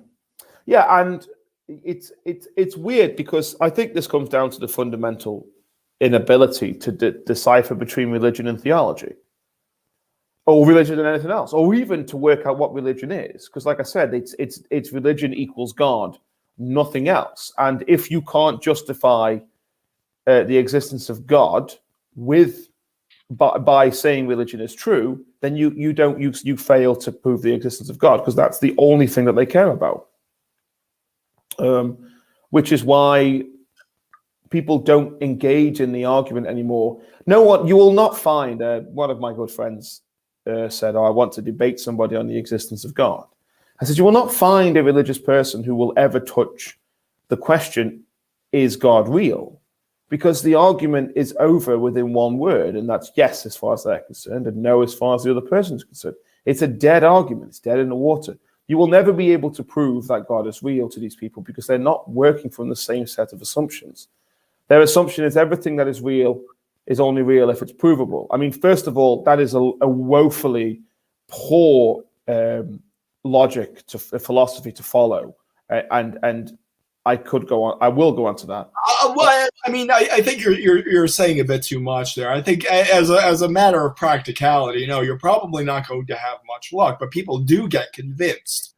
Mainly, it's basically a constant attrition on their sort of preconceptions. That you can win an argument. They're never going to give you that satisfaction at the time, but you put the stone in their shoe, and eventually they'll well, I'm mixing metaphors here, but yeah. No, I maybe I don't know, because I don't debate atheists. I don't debate anybody. That's not true. I don't debate atheists. I don't agree that the question is just one of such foundational determinations that we cannot even touch those through discourse. I will give you a better example of what I think that is, and with this will go into our abortion discussion. Sunday, it's the abortion showdown. But yes, like a good example of a sort of foundational assumption like that, I think, is the value of a human life intrinsic or is it extrinsic? Mm-hmm. I don't know of any way you could get to the bottom of that question through debate, through argument. I think it's either it's something you just sort of apprehend, and maybe it's possible for you to jump tracks at some point in the life, but it's not because of an argument. No, I think you're right. I think it's a complete shift in your own psychological state. And I think this is what happens when you have these people, because you can read the Bible multiple times over and then never believe in its teachings. Yes. And then one day you could just have some kind of internal epiphany, and then from that day everything starts to make sense. Yeah. That's a similar thing that happened to me, but kind of in reverse. But like this does happen to people, and you are right that, and this is, I do rely on this whenever I hear someone talk about religion. They always talk about it, and it's always something that's not quite correct. You know, any proposition or axiom that's made about God, from a religious point of view, I understand it and I get it. Whenever an atheist tries to parody that or to kind of say what it is, they never get it. They never quite get there. It's like a Diet Coke. It's not quite. It looks like Coke. It smells like Coke. Yeah, and it sort of tastes like Coke, but it doesn't do like, what Coke does. Extreme version of that would be Invisible Sky Wizard or something. But Yes. yeah, they get it more subtly wrong. Yeah, it's never quite on the money, is it? Yeah. And this is going back to the Peterson Harris thing. Harris will phrase religious arguments, and you go, well, okay, I sympathize with what you're saying, but it doesn't quite hit the spot. Whereas Peterson will hit the spot, because and he did this one with him. He says, well, Peterson was talking about manifestations of God in the human psyche, and Sam Harris replied with, well, that's all well and good, but where is any of that in the God that people believe in, most common people? And Peterson said, well, maybe they're in intuitions that they haven't been able to articulate. Mm. That's brilliant, because it's so true. Yes. You know, it's you're replying to an argument that I haven't even made, because you don't understand what I'm actually saying or even talking about. You know, and I struggle to articulate theology, you know, completely, because we're not talking from the same hymn sheet, atheists and religious people at all. I always say that every apologetic argument has some sort of intuitive correlate. I think there's, even if it's not formalized, there's some sort of correlate that we can appreciate on a much more basic level. Mm-hmm. Yeah, and it seems so innate. And I once had a theory that this was, from the evolutionary standpoint, that this was just a way of the brain trying to make itself feel a little bit better. And the reason why most religious people are conservative is because we like to hold on to traditions to keep us psychologically safe. It has as much foundation as about every other atheist argument that I've ever made. Speaking of trolls, we do have a troll in the comments by the name of Wicked Felina. Have you ever? Why Ked Felina? I don't know who the. I'll let this one just this little Tasmanian devil, whatever, just wreak havoc in the comments. Is she joining us, or is she just going to attend? I gave her the invite like hours ago. But she likes to play this one, doesn't she? Though? Yes. She likes to pretend that she's not been invited. she has her nose. There's always one friend, and it's usually me, who turns up. Well, I wasn't invited. You know, well, of course you were invited. You are a friend. You know. I just wanted to sulk. So. What were we saying? I was going to make the most brilliant point you had ever heard in your life, but I lost my train of thought. Yes. So what? Religion or God or science or what was it about? Somewhere in there. Let's go to the comments. Okay. See if that sparks your memories. Oh boy, we missed out on a lot. Did we? I see them, but I'm too blind to even. Yeah, I have. Yeah. Here, hey, Felina. Anyone tuning in now? We're just taking a small mental break while Rob reminds his train of thought, and we read some comments.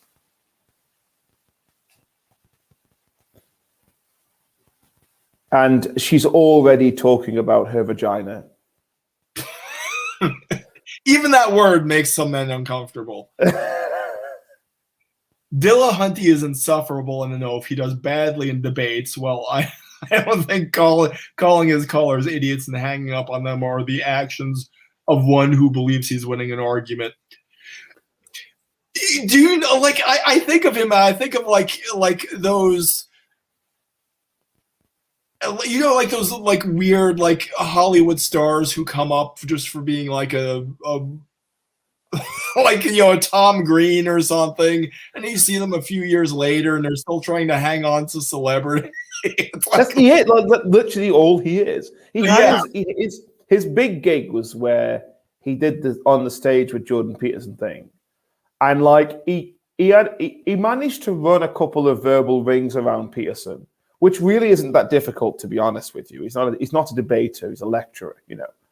Yeah, well, you ask Peterson a question sometimes, he'll start off with like 5 seconds of silence. He's not that kind of No, he's not. He's not a debater at all.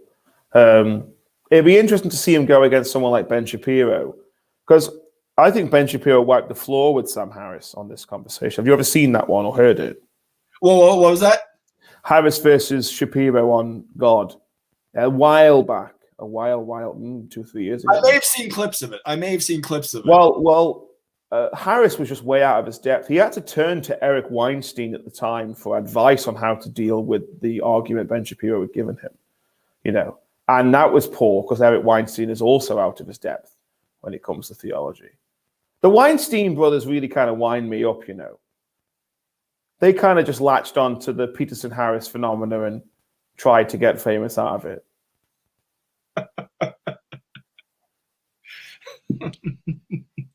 I think Wicked Felina is like Amy Schumer now. It's just all of her material revolves around her vagina. She's.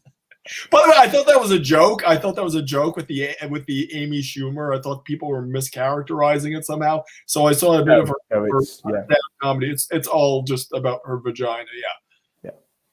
And Felina reminds us that she's both a widow and an orphan. So she is deserving of our charity. You distracted me. I was going to make the most brilliant point. I swear, Fabulous Agnostic would have been jettisoned backward. I'd have sacrificed the term agnostic and just been a theist. I'd have been converted. It's not. I don't even aim to persuade anyone. I'm a very vain person, so I just want to get the best sort of verbal jabs, and I was like, oh, that's a very incisive point. I want to thank you. Wicked Velina. It's like the title to a Police album, I think. Yeah. Has anybody with that name ever pronounced it as Felina? Other than probably me about 30 seconds ago. Felina. Hello, my name is Felina. It sounds like a drag queen name, doesn't it? I am Wicked Felina. That was Felina the vagina. That was in the 40-Year-Old Virgin when he was doing the speed dating, and he had the feminist chick. And it's just I've not seen it. Gina. It's Gina.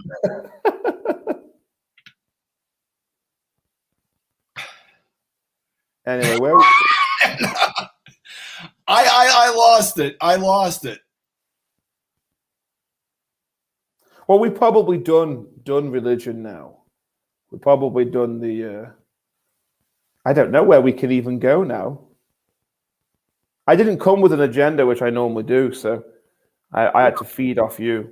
Well, no, I think because we haven't done it in a long time, and we have no problem just talking about whatever. We didn't need the only prompt is I wanted you to talk about your new business, and it took you all of 3 seconds to into a COVID policy. We've been we've been on a chicken walk since then. So yeah, not that that's bad, but yeah.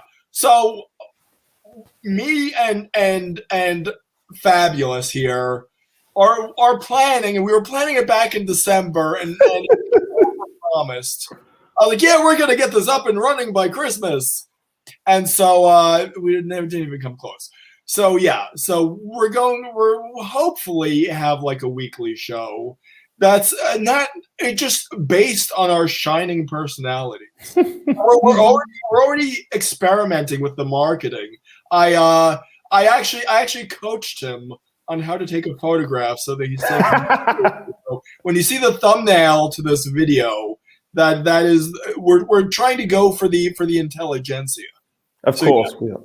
We are. High members of the intelligentsia order. Yes. I quite enjoy that. We have to get bookshelves behind us, which I did. Are we there yet? There. It looks like such a religious person's house. Oh, that's just the one cross. The one. Cross. Yeah, just the one cross. Like, yeah, we need to have bookcases. My first channel. Actually, that poster print that's called Creation. It's like the 7 days of creation and the. Oh, that's cool. Strips, yeah. That's quite cool. You were saying, I'm sorry. I don't know what I was saying. I don't know why we've just stopped. Yeah. Maybe it's for the best because you have an important day coming. There's nothing. Your eyes just registered nothing. Okay, right. Well, since we're just shooting the breeze now, like good old pals, I am sick to death of this business. Okay. I mean, I know it doesn't sound great, but there were small mercies, there were small exciting points. Like I was interviewing today, and we paint something or we get the room sorted, but then.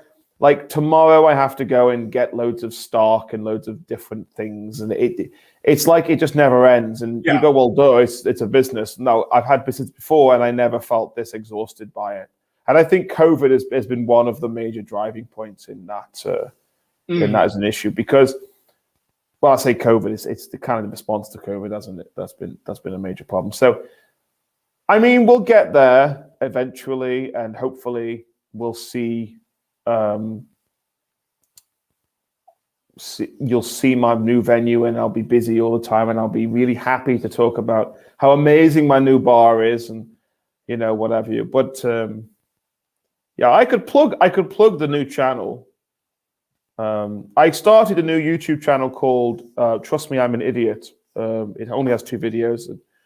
It's a live discussion show, effectively, a little bit like yours now. Where we just talk about things across culture, but it's supposed to be a little bit more formal and structured. A little bit more structured, yeah. And it was originally designed as a debate show, as a sort of genteel discussion debate show. We have yet to really have a debate. The first one that was on lockdown, we all kind of like my 2 friends don't really have a strong stance on it. And I do, but because I was hosting it, I was a little bit more reserved. So I kind of need to, get in there a little bit more. We have so far the lockdown. We have talked about free speech in Islam mostly in Britain. So it's kind of some of it will be able to be transferred, but some of it is on now. We were going to talk about how the boomers ruined our country, but we didn't get around to doing that. We are talking about the future of the LGBT on the same week we're doing the abortion one. So I have two on the same day for that one. It's just such a popular channel, I'm just always I'm fully booked. It's just a giggle a minute. Yes, it's. I know you're a funny guy, but I think you're kind of like me. Is that you're always on the way to a serious point. It's very hard, very artificial to do mirth for mirth's sake. Mm-hmm. It has to be en route to making some sort of a serious point. Yeah, I really like. A few years ago I did a presentation when the university that I worked in.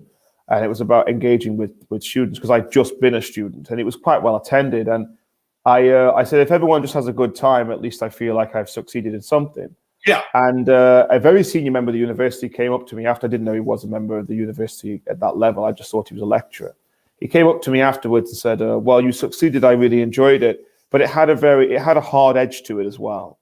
Mm. And a lot of people tell me that. And I do use comedy to kind of really make the point, but not in the way that a comedian does. I'm not a comedian.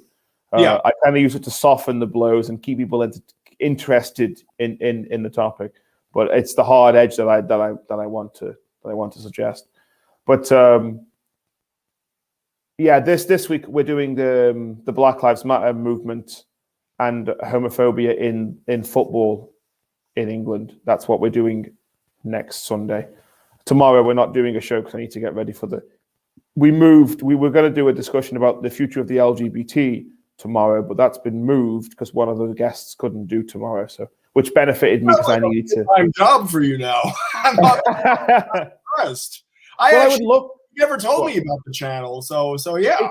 It came around in very, very well. I had the idea for the name way a long time ago, and I think I told you about I was going to do another channel, a discussion channel, ages ago, and then because I wanted to do something, and we were still working hours out, and this channel, the Fabulous Agnostic, I'm working on that one as a separate thing. I'm not sure what I'm going to do with it. And that, if I can still do this other channel because it's live anyway, and I can call on the people that I know who know a little bit about the subjects, and we can talk about them. So it will eventually start running dry, which is why phenomena that happen in the real world will take precedent. It will be more of a news discussion show eventually once we get through the kind of standard topics. And the idea behind it is effectively we're just sitting in a pub having a structured conversation. I know that wouldn't happen, but that's the best way I can describe it. Yeah. So I mean, you were saying there are people in the discussion who didn't necessarily have a position. It's not necessarily well, I'm gonna win you over to my side, and that's like I've been thinking about the abortion discussion. I don't plan on coming in as someone who wants to win people to my side necessarily. I think you kind of sense that I'm turning in that direction generally, but I think like an interesting thing to do is steel manning. Is let me give the best version of this argument, even though I don't agree with it. I think that's very illuminating. I will never steel man my opponent. It's far more fun to steel man the hell out of them. No, I don't. What I like doing is listening to their point, and I do this a lot with atheists and the likes. And I tend to just rehash their argument very quickly from the keynotes, and it might sound like a straw man, but it's not a straw man because I know what they're going to say. I know their argument. It's like, well, you're just putting out what someone else has already put out, so we'll just quickly get rid of that one. I don't think I've heard an atheist say something I haven't heard before in like 5 years. Well, they never do. They never do. They're all rehashing things from way back when, mostly from Nietzsche anyway. But yeah, so the guy who's doing the channel, the discussion with you, he's quite looking forward to meeting you in general. His position is he is a Catholic who is anti-abortion. But he doesn't use the word anti-abortion. He uses it. Is it pro? So I'm trying to quote him properly. I mean, he's not going to watch it, but he doesn't look at it as pro-choice, or pro-life. He looks at it as pro-abortion or anti-abortion. Yes, that's his position, and I think that's a fair position because the other two don't quite hit the nail on the head very well. And my other friend who was originally pro-life is now pro-choice. He will be joining us as well. So he is the other kind of person. I did hear something very interesting today on this discussion because I used to use the word potential for life, which is obviously a very common thing used for people who are in the middle ground, like myself. And it was I'm currently 31. My birthday was 11 days ago, and in a year's time I will be 32. But that I've got the potential to become 32, but I'm still going to be 32 unless something extraordinary happens to me.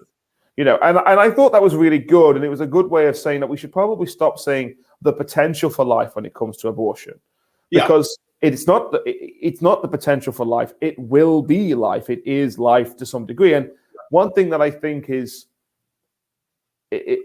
not commonly well known, and it was my friend who you'll meet on the discussion who told me this, that it's not necessarily the case that Catholics take the position that life begins at conception as read. It's life. We don't know when life begins. So the best bet is to say it begins at conception, which is the earliest point it can possibly begin to exist.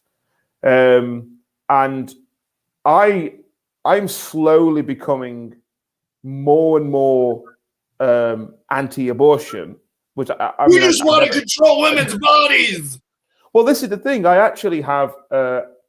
I think if you, as a society, if you actually make abortion illegal, then it's a very, very, very straight line to chaos.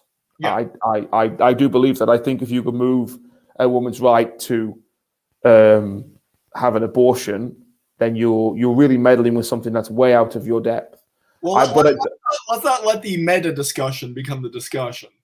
But yeah, I really wanted to get into the terminological aspects of the abortion discussion, but not in a boring way. I know that sounds very boring, but yeah, I really wanted to kind of sort of dig into the terminological aspects, because debating, you know, pro-choice or pro-life, it's one of those things that makes my eyes roll up into my head, just like saying, what do you think about evolution? What's your opinion on evolution?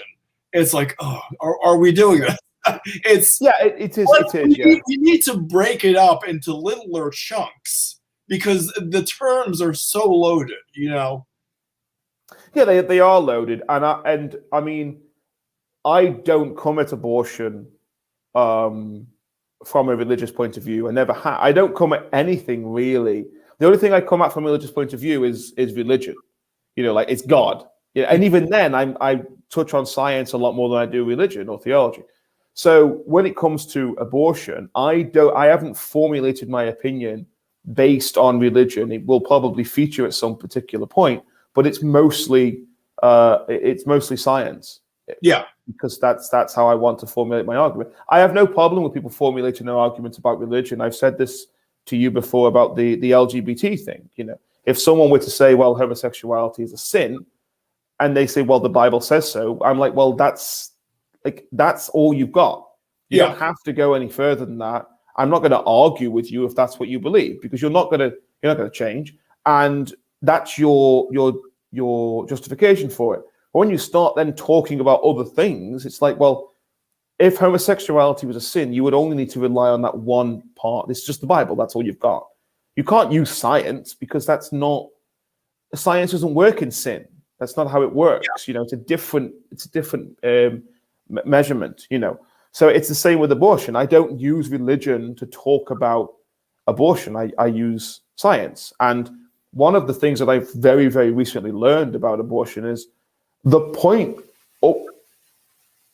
It's a personal approach, obviously. I'm not going to pretend that I don't have a bias on this, but you can have an abortion up to the point where quite a lot of the fetus is developed. And I thought that was really shocking. Yeah. You know, I mean, reproductive organs are forming when you can have an abortion. You know, I mean, this person is carrying, to some degree, on a cellular level, the capacity for its future genes, which is wild that you can have an abortion at that point. And I haven't formulated it very well, because like I say, I'm just getting to this myself. But there's so much development that happens up to the point, and the science is actually saying the opposite. Yeah, the science isn't saying that doesn't have any right to exist rite of life up to the day before it's born, it's actually going in the opposite direction. Yes. The more we actually learn about science. It reminds me of the 19th century arguments that science has made religion obsolete, and then we learn about the Big Bang, and then the fine tuning of the universe, and the fine tuning of biological life. The more we learn about science, the more we see design in the natural world, and it's kind of like that too. I mean, it's gone in the opposite direction. Yeah, and that's one of the points that I would make. It's like, that's what I say about the observational side. It's like, well, we didn't know if washing our hands under clean water would carry benefit until 2,000 years later, when we learned, and it's only 50 years ago that we learned that washing your hands stops people from dying in hospitals. Like, we actually didn't know that, or we didn't use it very well. And the name of the guy escapes me. But he made everybody in the maternity. He was sent to a maternity hospital because he had these weird kooky ideas about sanitation. So they sent him there because that was like a low-level tier job. Not the other guy who had weird kooky ideas about sanitation. He was 80 years ago, yeah. And he forced all of the maternity staff to wash their hands between patients, and they saw the mortality rate drop by about 90%. And they discovered it's because of washing hands. I mean, it's new in modern day medical science that sanitation is beneficial. Actually, I don't know. Hey, didn't they have some practice in the days of the plague where they effectively got to the same? Where they came to the same endpoint, even though maybe the theory wasn't there. But yeah. Yeah, well, they play with sanitation for a very long time. Since I don't know what happened in this country. Like, when the Romans were here, the Britons invented soap, right? The Romans didn't bring soap with them. The Romans used scalpels and scraping knives to scrape the dirt off their bodies. That's what the Romans would do. Then they would dry their bodies with certain cloth. The Britons were using soap, and they used to bathe relatively quite a lot. Actually, then for some reason, maybe the medieval ages, everyone in Britain thought that washing your body was bad for you. They used to think it led to pneumonia, which it may well have done because you were bathing and it was cold. But the whole country just shifted into the idea that bathing was bad. Maybe once or twice a year they would do it. And if you might have heard this, but historically speaking, British people's teeth in comparison to Americans' teeth were just shockingly bad. They touch on this in the film Shanghai Noon, I think, Jackie Chan and Owen Wilson. It's a great little film. And he says hello to this girl, and she smiles, and she's got really bad teeth in Britain. Yeah. Because the British had Austin Powers, yeah. Yeah, they're really poor, really poor hygiene. Because for some reason they stopped using all of sanitation. I don't know at what point that was. It may well have been like the Black Plague, around that time of the superstition. And I don't know what the reason is. I wonder if it's a sort of anti-Semitic point, though, because around the same time you had the Jews in Poland thriving as a result on the back end of the plague because they were cleaner. I said this to you before that because as part of Jewish tradition, they ritually bathe in clean water, they managed to somewhat, pretty much all of Poland, all the Jews in Poland, completely evaded the plague. So I wonder if there was a kind of, that's what the Jews do, and we want to kind of separate ourselves from the Jews because it's a predominantly Christian idea. I don't know. I'm just throwing that out. Their anti-ginger bigotry was against the Irish. Yeah. So it's. I mean, I don't know. I would have to speak to a historian or look it up myself. I don't know what the reason is, but we used to be okay at sanitation in the classical period. But then over a period of 1,000 years or whatever, it just completely stopped, all the way up to about 50 years ago. And you would have surgeons in the Napoleonic Wars wouldn't wear gloves or anything. They would just do it with their hands, and they would just move around the tent, healing different people. Like most deaths in those kind of wars really came from stuff like wounds that happened after. Yes. And they would have been preventable with proper sanitation, So I don't know. We would have to relegate this to our resident historian, Robert Fried, who's never around whenever I talk about history. Well, yeah, we could have Robert Fried and Wicked Felina and have a 24-hour discussion. Well, we probably should at some point try that, and maybe like a charity event or something. Yes, once you telethon, that's telethon. Yeah, once you add the word charity before something, people have to get involved. So we can all feel better about ourselves for giving to the poor and needy. It's for awareness. We're doing it's for awareness. Well, that's it. Once awareness. What's a line from American Dad, Roger? Awareness is the first step to not doing anything, or something like that. I don't know. Yeah, it's a great. I can't remember. It's where he tries to pretend to be a woman in popular culture. He becomes obsessed with it, and he says, "Yeah, awareness is the first step to." I think it's not doing something. I think that's what it is, but it clearly is true. Yes. You always hear someone, "I'm raising awareness." Well, do you not want to do something about it? We're aware of whatever it is. I always loved it when you see those kind of fringe feminist groups doing the bleeding through the yoga pants thing. Yeah. Right. You think we are aware that this happens once a month. Like, this is not news to men. We know. So I want this to be a huge discussion. But yeah, what really gets my goat is when they do the slut walk, and they're marching down the street wearing skimpy outfits, and the sign says "Still not asking for it." It's like, who is this message going toward? Yeah. Is it me? You don't have to worry about me, but you do have to worry about that. It's not going to make any difference. Yeah. I mean, message. They're not looking for it for justification. I mean, I'll quickly say this on this, because we've recently had some public drama surrounding a similar thing. There seems to be this line at the moment coming out of these groups, which is men need to shut up and listen, and men need to stop talking, but men need to do something about it. Yes. Well, which do you want?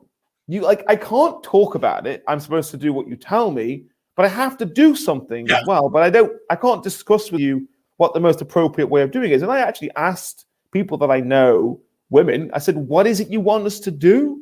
And no one answered it.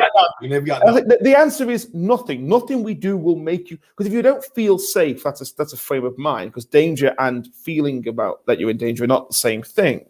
So what is it I can do to make you feel safe? That's different than being safe, by the way.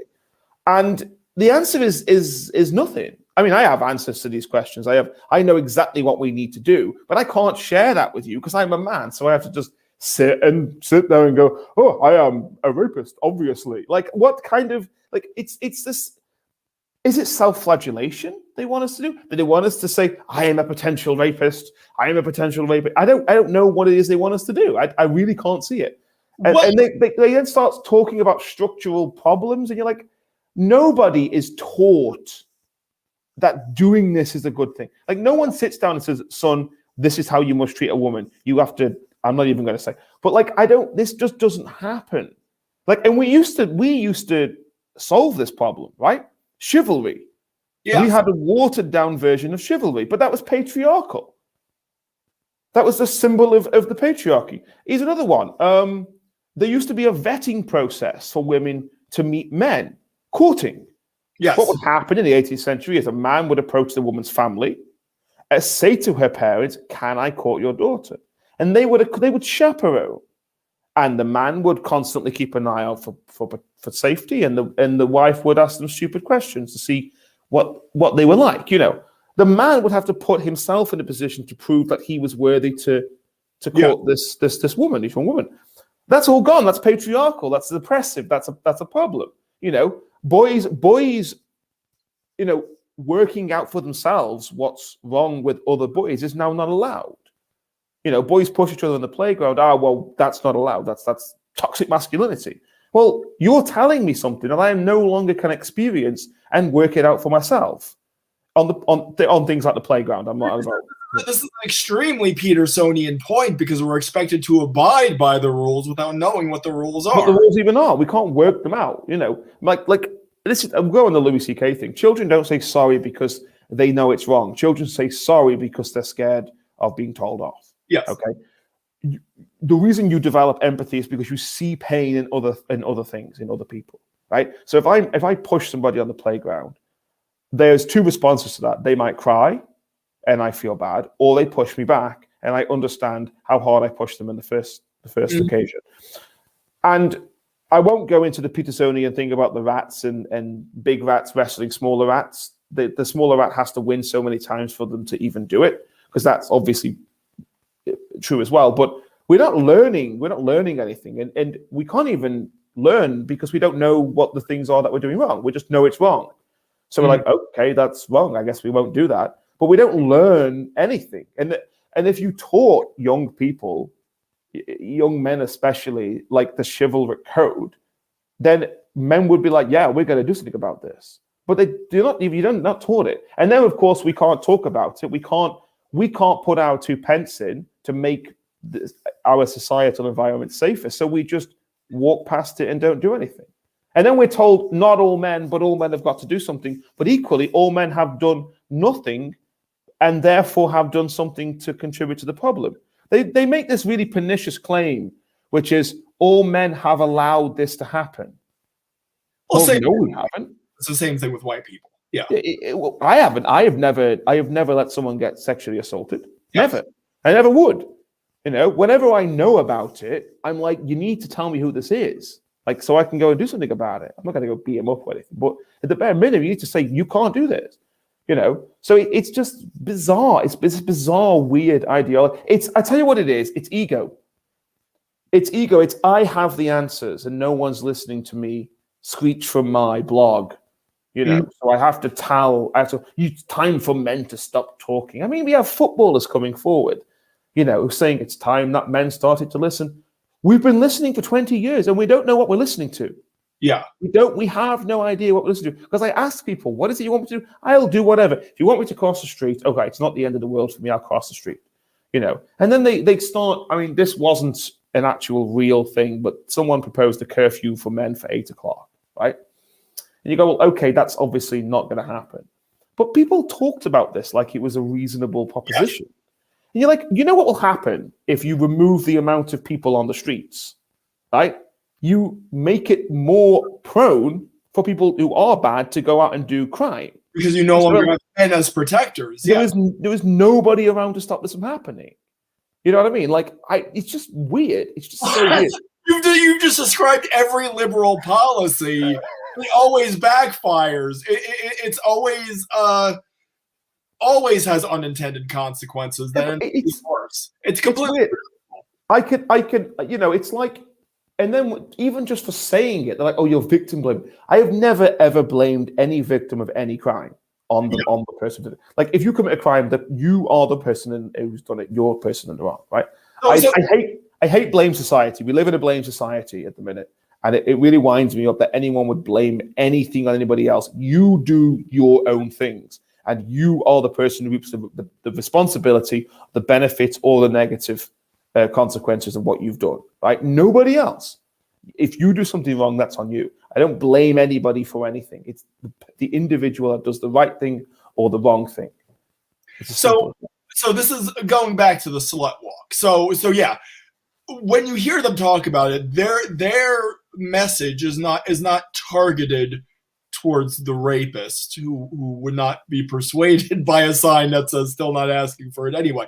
It's to the slut shamer. It's to the okay, so I'm going to go with the thing where I have to defend people even though I don't believe what they believe. So this is going for the slut shamer to use the argot. But so yeah, the man who says, oh well, if a woman dresses in a provocative manner, she's more likely to get raped. I actually don't believe that. Or at best, it's not true. It's demonstrably not the case. Yes. There are certain things that are that are true, but it's clothing is not one of them. Yeah. But alcohol is one of them, by the way. By the same token, I mean, these men don't mean anything bad. They're genuinely trying to help. Mm-hmm. If that's what they believe, they're saying that to help you. It's like, don't leave the back door of your house open. That's what they think. So there's no need to castigate these men for what they're honestly trying to do to help. So I think that the whole messaging is so confused. You know, well, what we should do is do exactly what they want and say nothing. And say nothing. That was my other point. Is that, like, if that were applied consistently, if you're white, you should check your privilege. You should shut up. If you're male, you should check your privilege and shut up. What we would get are all the white male liberal soy boys muzzled, and I would be perfectly fine with that. But that's never the way. Well, if you follow this ideology to a T, and I've said this many times, you would have no male gynecologists. You would never have a judge sitting in as an incumbent judge on a family trial unless he was married and had children. Yes. You can't attribute all. You can't do this. I'm not going to try and academize the words or anything like that. It's obvious.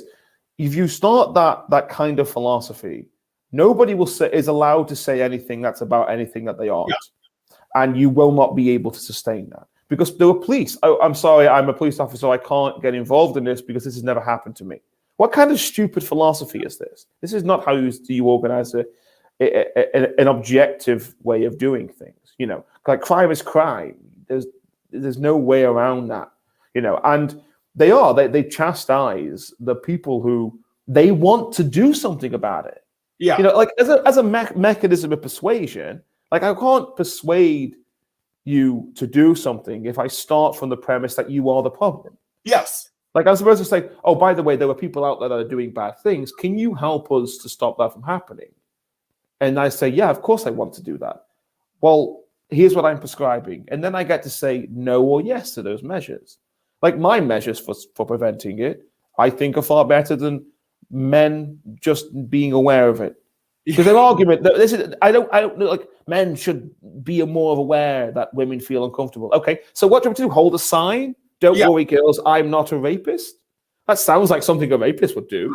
I know, exactly. Follow me to safety. Like what? I mean, like what do they want me to do? Do you want me to like get in a car and drive past them and say, "Don't worry, girls, I'll take you home"? Get in the back of my truck. This is just weird. Like, what do you want me to do? I mean, I'm asking you. It's not the answer, but I've asked women this, and I get met with just not an answer. It turns out that there is nothing you can do to make people feel safer because what they're reacting to here is danger. It's potential danger. This is no different than walking around in the dark. I'm scared. I'm petrified of the dark, by the way. I don't mind telling people this. Like, if I'm in the dark, sometimes I can just, like, lose my mind, right?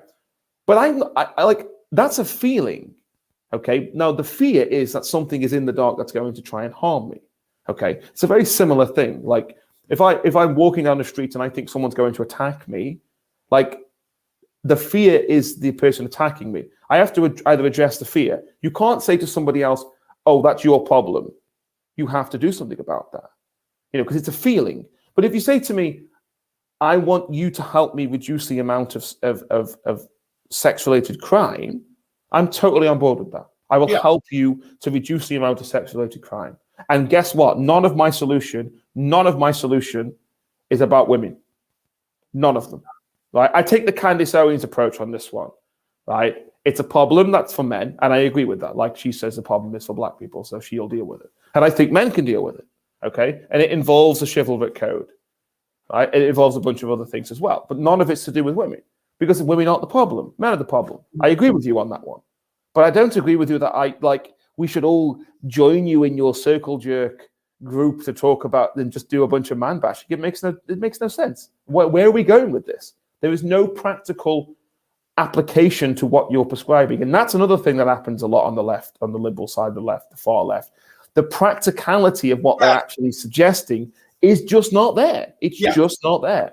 You know, I mean, and every time you see it, there are these cafes that pop up every now and then that try to charge men more than women to try and create the equalization. And all the staff are women, and nothing is stacked above head height because they can't reach and this kind of stuff, you know. And they like, it's bizarre. It never works. I like the feminist monopoly. You know, when women have an advantage, women are given an advantage at the outset in feminist monopoly.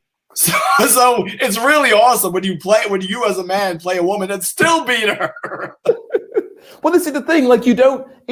I've worked with predominantly women in most of the jobs that they've ever had, right? And they find it very valuable, actually, because and I'm tall as well. So it's always, could you just put that up on the top shelf? Because otherwise we have to get the stepladder and that kind of thing.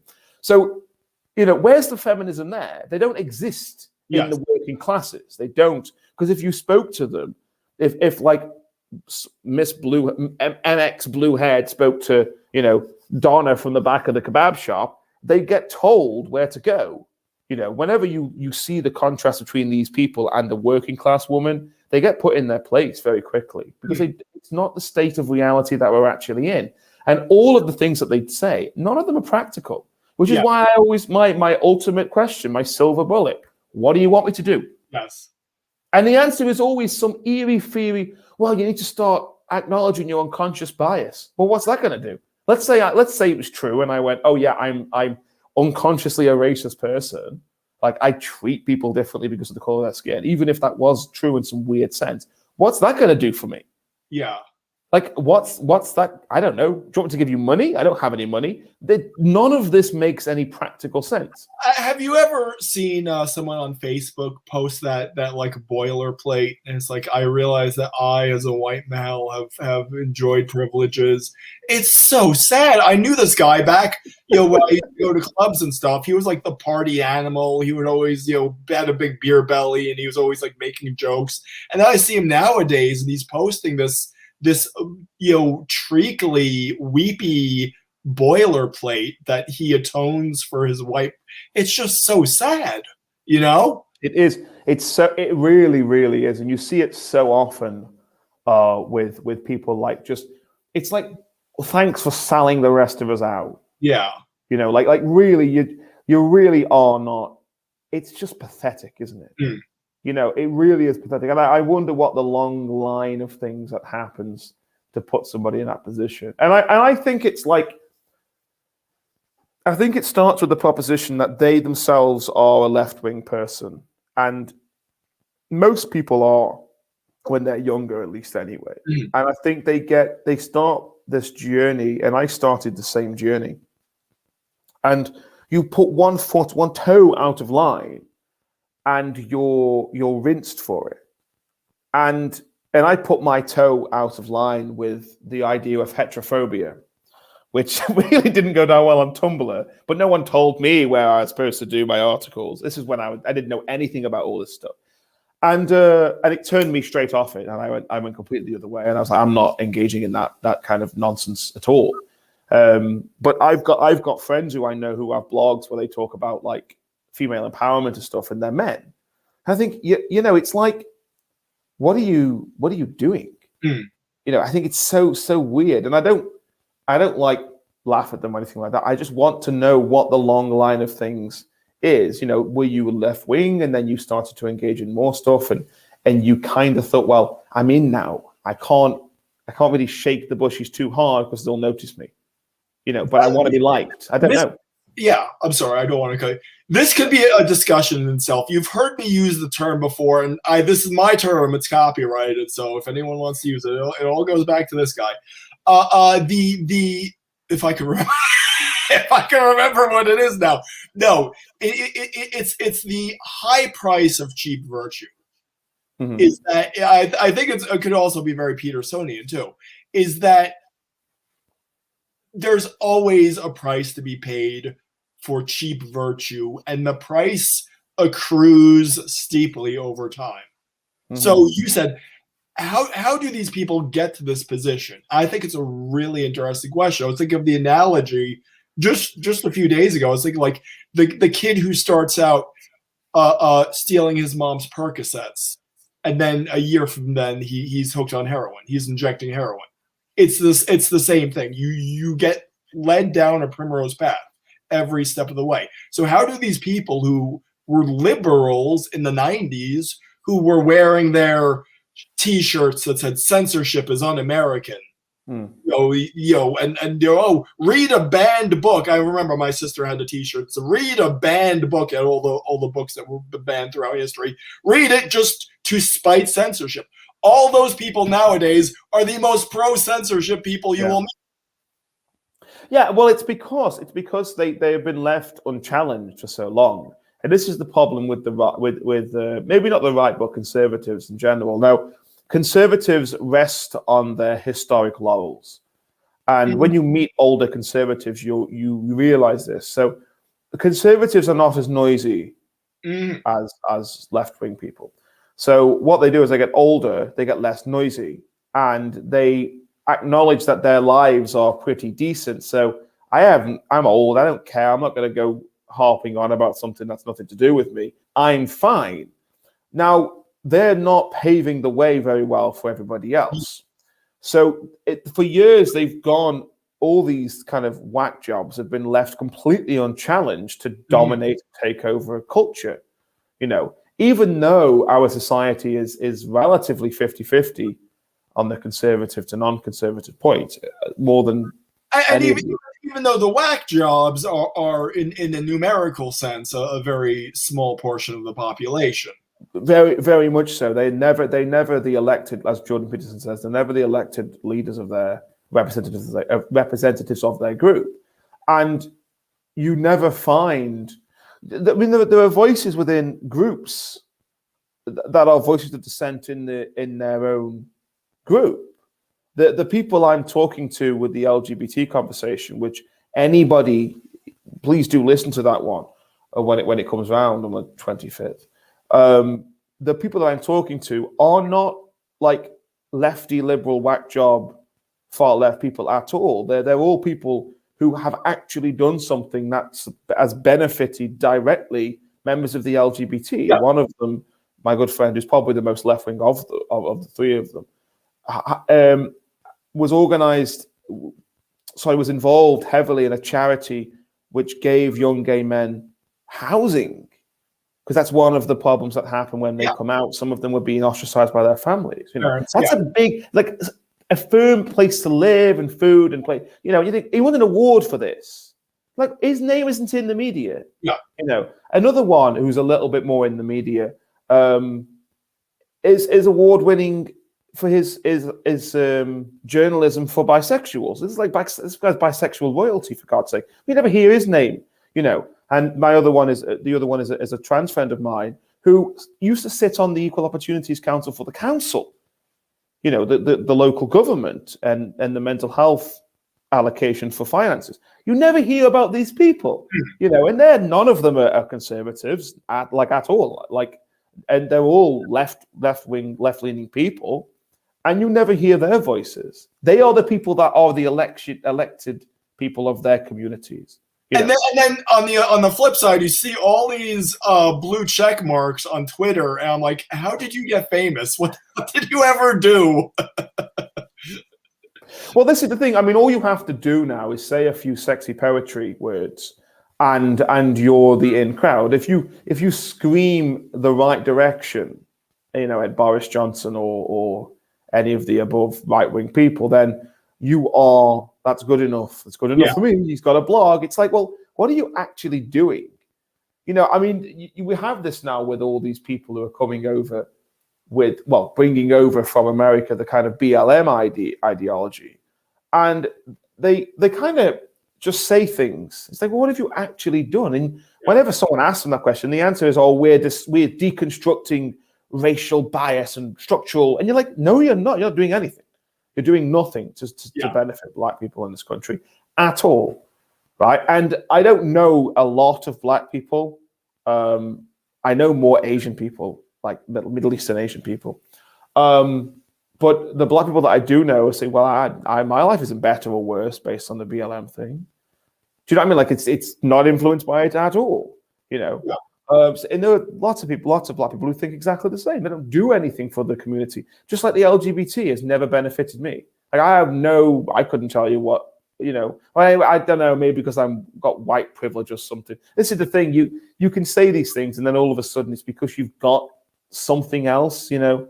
And yes, that comment that Patrick in the comment section just made, they are constructing racism because they're constructing a complete paradigm shift towards talking more and more about racial differences. Yes. You know, and it, you know, it really doesn't take long for someone to start talking race realism. Like it really doesn't. Yeah. It really don't. And then we're in Richard Spencer and his cronies territory. And you're like, this is something we really should be avoiding, you know. I don't want to get sidetracked in that discussion, but yeah, no, neither do I. The new paradigm is we will foreground race in all discussions. Race will be brought to the fore of all social interactions. So if you were not thinking about yourself in terms of a white racial identity before, you are now. But you have to think about yourselves in terms of white racial identity in a bad way. Even Jordan Peterson says, yeah, you have this identity, now you have to play to lose. Well, that's not human nature. We don't play to lose, we play to win. So if you feel Italian, now this is brought to the foreground of every social interaction. You're constantly thinking about, maybe I'm going to think about this in a positive way. And and now I'm under attack. Well, what? Now I have to pay reparations or something? Where does that lead from there? You don't have to be a genius to figure it out. No, and it's really strange because they have such a collectivist mindset that when you actually talk to people, they don't really think collectively. You know what I mean? Like they really don't. Which is why I was saying that when people go, well, what have they done for me? Well, nothing. What has BLM done for my friends who are black? I say they've done nothing for me. What have they done for me as a bisexual, the LGBT? Nothing. They haven't done anything for me. And that's really what it is. And if you look at the idea of like whiteness, so no one is proud that they're white. All right, they're proud to be British or American. All right. So if I'm proud to be British in this country, that's apparently racist because I'm proud of the color of my skin. Well, no, because you wouldn't. And then because what they want is these same people advocate for proud to be black. Well, what does that mean? You're black. Well, where are you from if you're black? Like most of the people that are living in England now, most certainly if they're under the age of 50, you can't just use the word black. Yeah. Because they're born in England. Their parents were from somewhere else, or their grandparents mostly by now, or even further than that. Like it's like they want to use this umbrella terminology, but even within the black community, I don't like using this talking like this either. They force me to talk about things I really am uncomfortable talking. I hate saying the word black; it makes me a little bit ill. But within the BL black a minority ethnic group, you've got Caribbean people, you've got people who are from Africa, and Africa. I mean, African descent. Well, there's so much of it. Africa's a big place. It's not a country, and these people these people are usually nowhere near first generation migrants from mostly black countries. They're just on.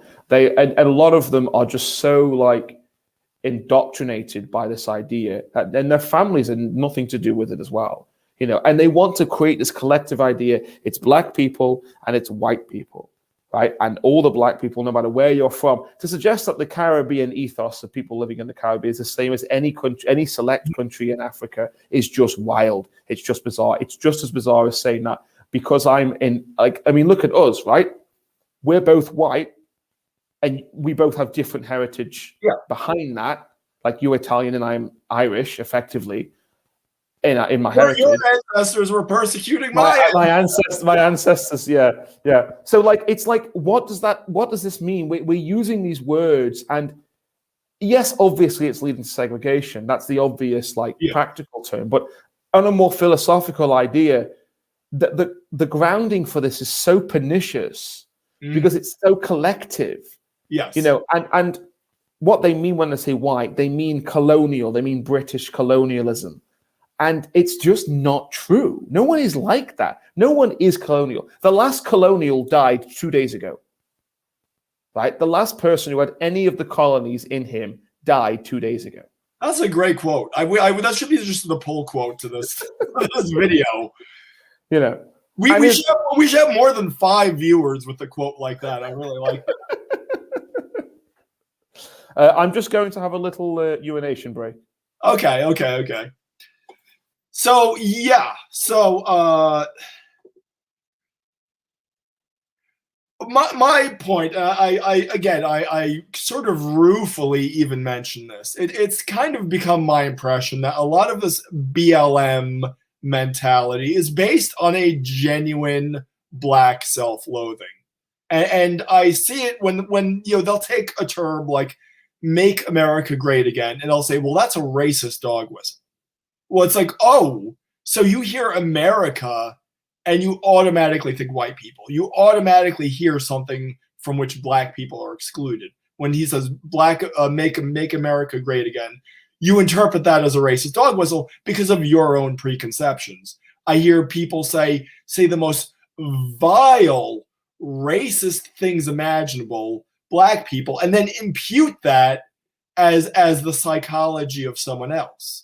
Well, is it not possible that horribly racist thing you just said and imputed to another person is in fact your own thinking? When they've said nothing at all to give you any reason to think that's how they're feeling. Obviously I'm talking mostly about Donald Trump and Trump supporters. So yeah, I think there's a great element of Black self-loathing in a whole lot of this Black identitarian stuff, and I realize I'm kind of putting on my psychologist beanie there. But yeah, they've done nothing for Black people. There's always the little banners at the top of all the Twitter pages where you say the Black Lives Matter banner, you click on it, the money goes into Act Blue, which in turn goes to electing the guy who said that he doesn't want his children growing up in a racial jungle, Joe Biden, the guy who eulogized a KKK Grand Cyclops. I feel if Wicked Felina isn't here in the chat, I'll be Wicked Felina, okay? I'm being the Wicked Felina mouthpiece here, okay? The guy, Joe Biden, who eulogized a KKK Grand Cyclops, who said that he did not want his children growing up in a racial jungle. When you click that banner on Black Lives Matter and donated your money, that money went to elect that guy as president. You want to guess how many Black kids scholarships all those millions and millions and millions of dollars paid for? 0. You want to guess how many roofs it put over the heads of Black people? 0. No, it went to electing the guy who said he didn't want his children growing up in a racial jungle. So yeah. Yeah, I mean I do avoid American political drama. I've got enough political drama in England, never mind America, but it does seem very odd to me. It's that short-term memory loss I was describing earlier. Like everyone has just forgotten that Biden is like actually a little bit of a piece of shit. The memory loss is just information overload. You just cram us with enough crap. We can't remember 6 months back. Yeah. I saw a thing on the news 8 years ago. It was something from 8 years ago. I didn't watch it 8 years ago. Like Biden being like anti-abortion, and they're holding him up as though he was the champion of like women's liberation. You're like, well, the guy thinks what you're doing is wrong. Like, he takes that little approach, which is the cop-out way. Well, I don't think that people should do. I'm not going to force IML on anybody else. You're like, well, yeah, well, okay, you probably will. And isn't there a problem with the the legalization of weed with Biden because he's like anti. Well, yeah, he signed the. Again, I'm going to be Wicked Felina here. Wicked Felina couldn't be here, so I'll be Wicked, the surrogate Wicked Felina. But yeah, he signed the '94 crime bill that put thousands and thousands of black people in jail for very minor drug offenses. Yes. Yeah, and in contrast to that, Donald Trump had a reform bill, giving the first people, yes, yeah. This is what I'm doing when you're dealing with ideology. Okay, so if you want something in the minds of any rational person should absolve, because there are 30 different factoids you could throw out, any of which should be sufficient to disabuse any rational person of this notion that Donald Trump is racist. This is a big one, though. He sued the government of Palm Beach to integrate their resort. I did know that. Yeah, I did. Yeah, you told me this, I think. So I think I saw it somewhere. I told a person this, and they responded, "Yeah, well, he probably just wants black people as butlers." Whatever you say, they're going to find some sort of ad hoc reason to take that and somehow twist it into supporting their preconception.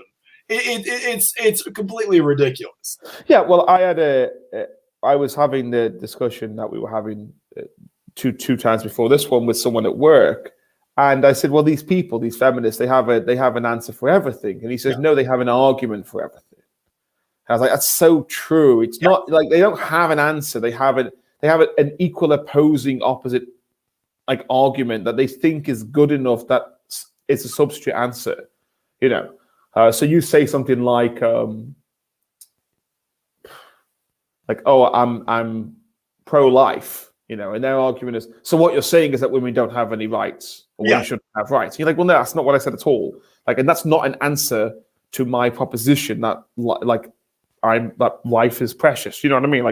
They do it. It's quite a pernicious thing, and they do it out of malice. I can't see my friend said to me the other day, don't attribute to malice what you can attribute to stupidity, which is the Hanlon's razor.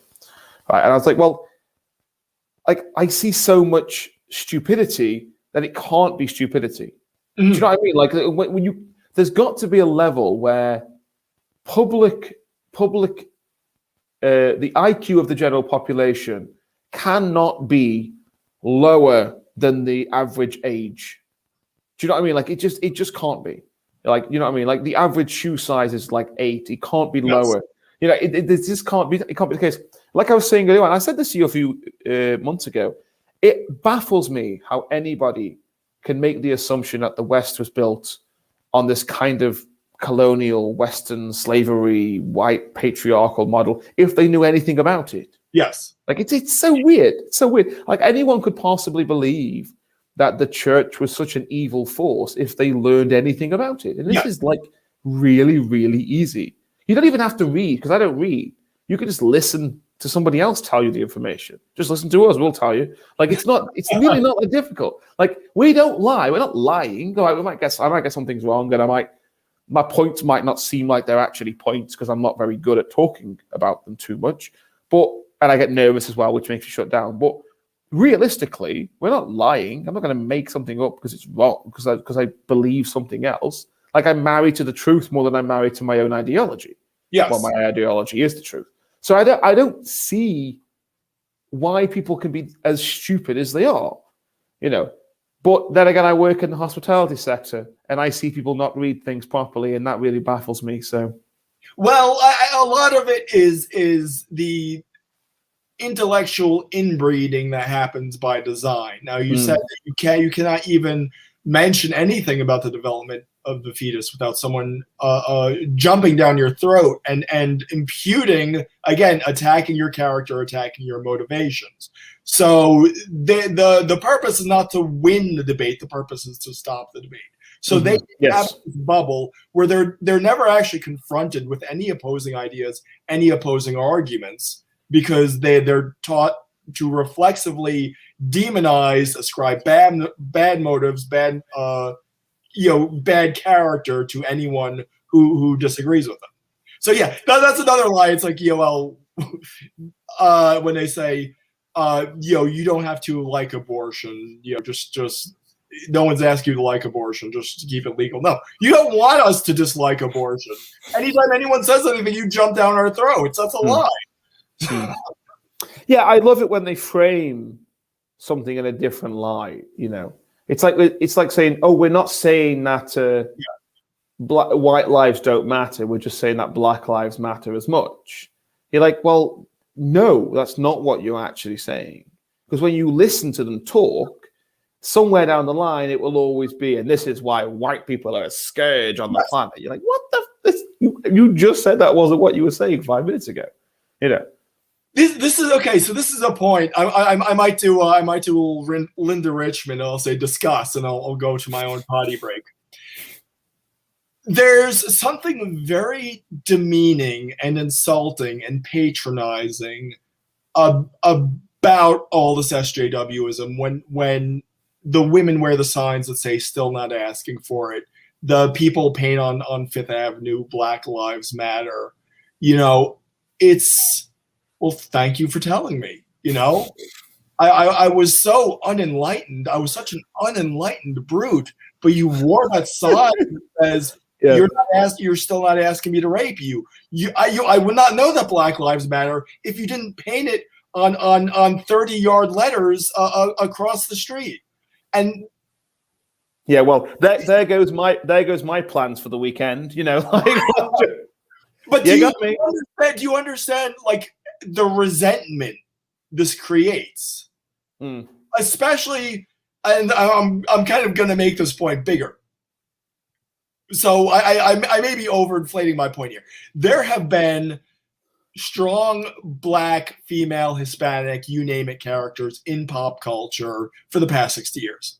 But now we're doing these woke reboots that feature supposedly, strong Black, female, Hispanic characters. But they're put forward in a decidedly adversarial spirit.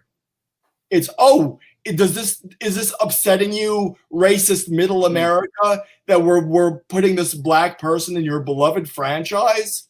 Now the spirit is different. It's completely adversarial. It's completely insulting to its intended audience. And so that's what I say is that we already had Black characters. Before you did the reboots, we had Black characters, we had female characters. Before you had what are effectively these mouthpieces, these ciphers for social justice ideology. And the point is, does this tweak you? Does this trigger you? And so I think it's breeding a lot of resentment. And I think it's a little bit by design. So that's kind of my big point, even though I kind of didn't really describe it very well. Well, no, I see what you mean, and I agree. I mean, sorry, like the Dave Rubin, I agree. I'm sorry. Did you ever see the Freedom Tunes?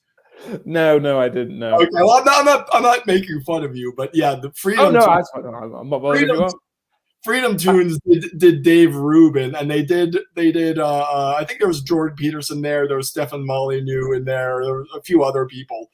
I actually didn't recognize that Stefan Molyneux before he started speaking. I was that's how inflated he is. Yeah, whenever anybody said the Dave Rubin cartoon character would say, "I agree with that." I'm sorry. That's okay.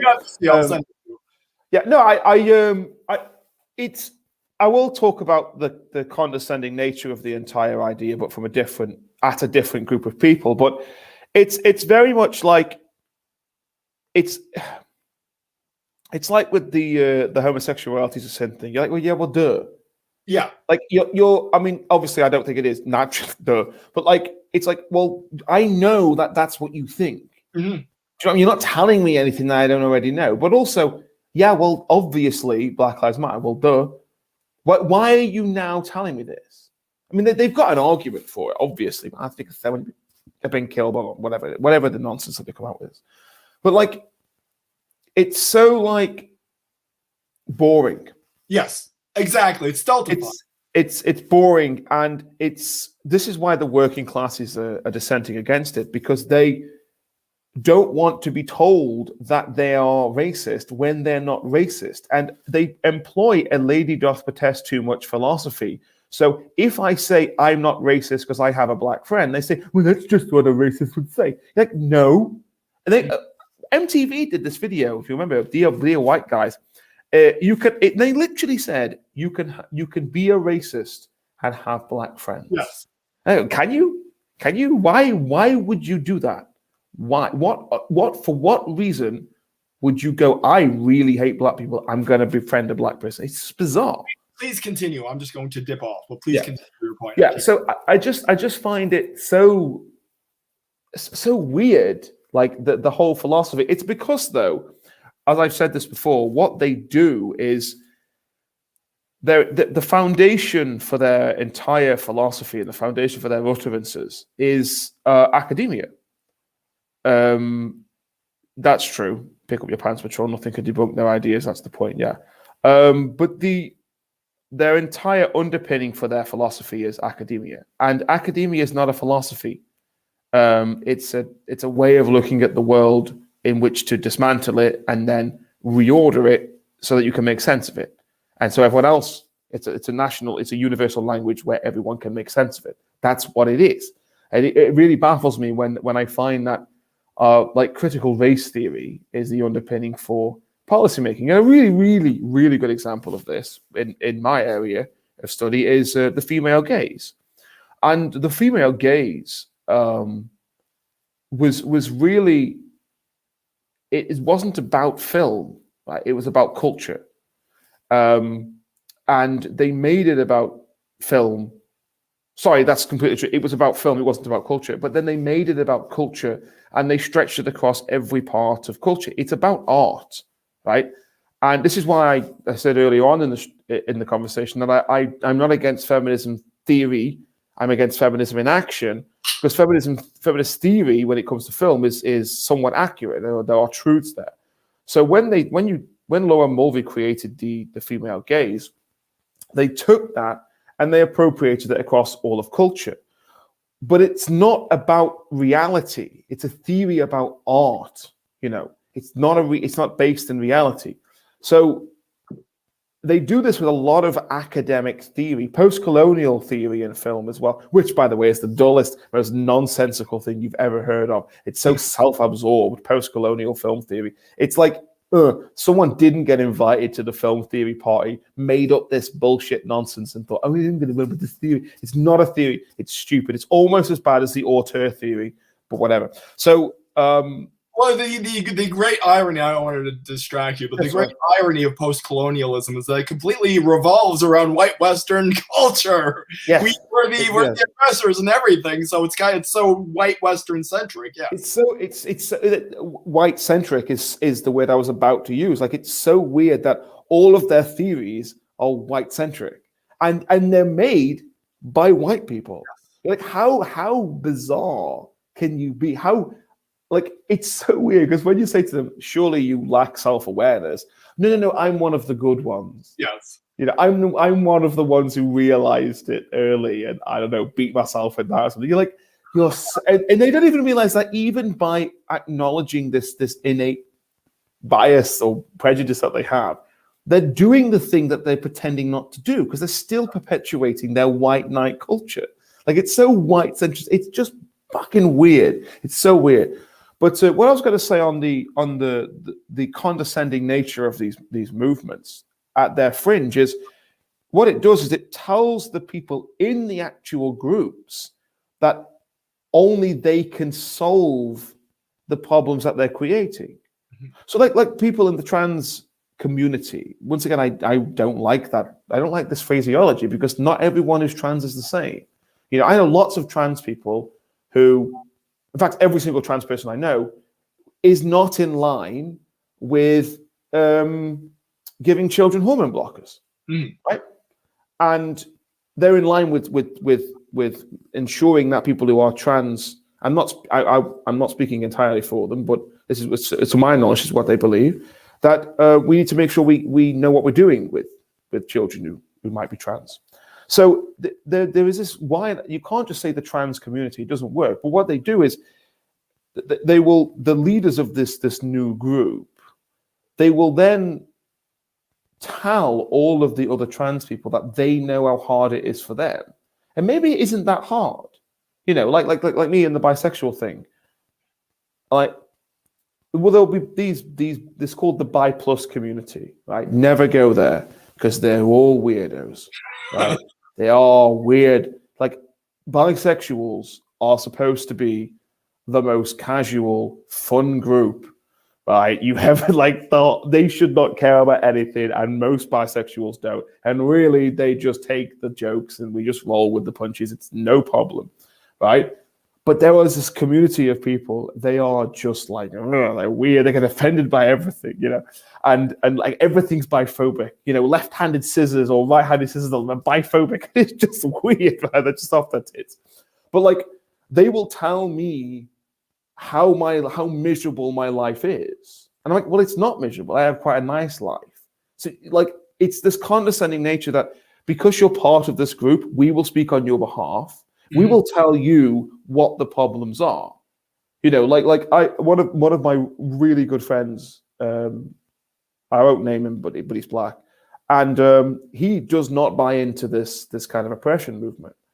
And he will say, well, like, these people are saying this to me, and it's just not the world that I live in. It's not the reality that we're in. Like, these people will tell us that they're working class. Well, they're not working class anyway. And they're going to tell us how we're being oppressed as the working class. Well, guess what? A lot of people who are working class quite like working for minimum wage, quite like just doing a part-time job. They don't know anything about reality, ever. That's all I have to say. Well, I sent you that video today. I don't know if you watched it, where Styx Hexenhammer was talking about the people in Alabama. They worked in, I think, an Amazon warehouse in Alabama. They was put up to a vote if they wanted to join a union. Yeah. They all resoundingly voted against it. How did the left respond? Well, it's no surprise. The inbred hicks don't know what's good for them.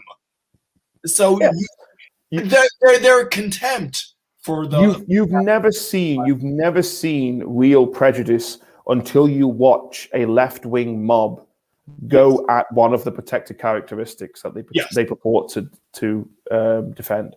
Like, really, you've not seen racism like that, quite like as bad. I mean, the same with me. Like, I've been called all sorts of names online for being a dissenting voice in the LGBT nonsense community. Like, really, really quite bad. And the irony is staggering. Yeah. But once again, they think it's okay because they're one of the good guys. Yeah. It's really narcissistic, actually, because it's a proposition that they are on a pedestal, and they are immune from scrutiny because they're so far left wing. But as I've said before, the Borg is the Borg, and it will assimilate, and it will spit you out. And once they're done with you, they will move on. They're done with the gays. The LGBT, really, you could just call it the LBT. And really, arguably not even L, because one thing about lesbians is they're actually quite nice and fun, and they're not really serious about it. They're up for like the social aspect of the LGBT. They're up for wearing the badge and saying I'm a lesbian. There doesn't seem to be a whole lot of victimhood coming from the lesbian community. No, they never have. They never have, because they just do their own thing. Like the same with the bisexuals. Like they are really the entire LGBT drive is so centered around the T of it. They kind of overlooked the bisexuals, which for me is not a great problem. I don't want to be one of their poster boys, although I wouldn't mind being a poster boy every now and then. But Well, you're really on the thumbnail. I mean, you really. I'm the poster boy of the intelligentsia movement. Yes. But no, I mean, you see this so much that when you actually break down the long everlasting acronym, it's not very efficient. It's not very effective. And a lot of these people, there aren't really that many of them, but they're quite effective at convincing other people of very specific issues to join their cause. Like the BLM movement. It's like, well, surely you think that Black Lives Matter. And you go, yeah. You're like, oh, you're one of us then, aren't you? You're like, well, yeah, I guess so. But then when you actually examine, what the BLM movement is, most people don't align with that.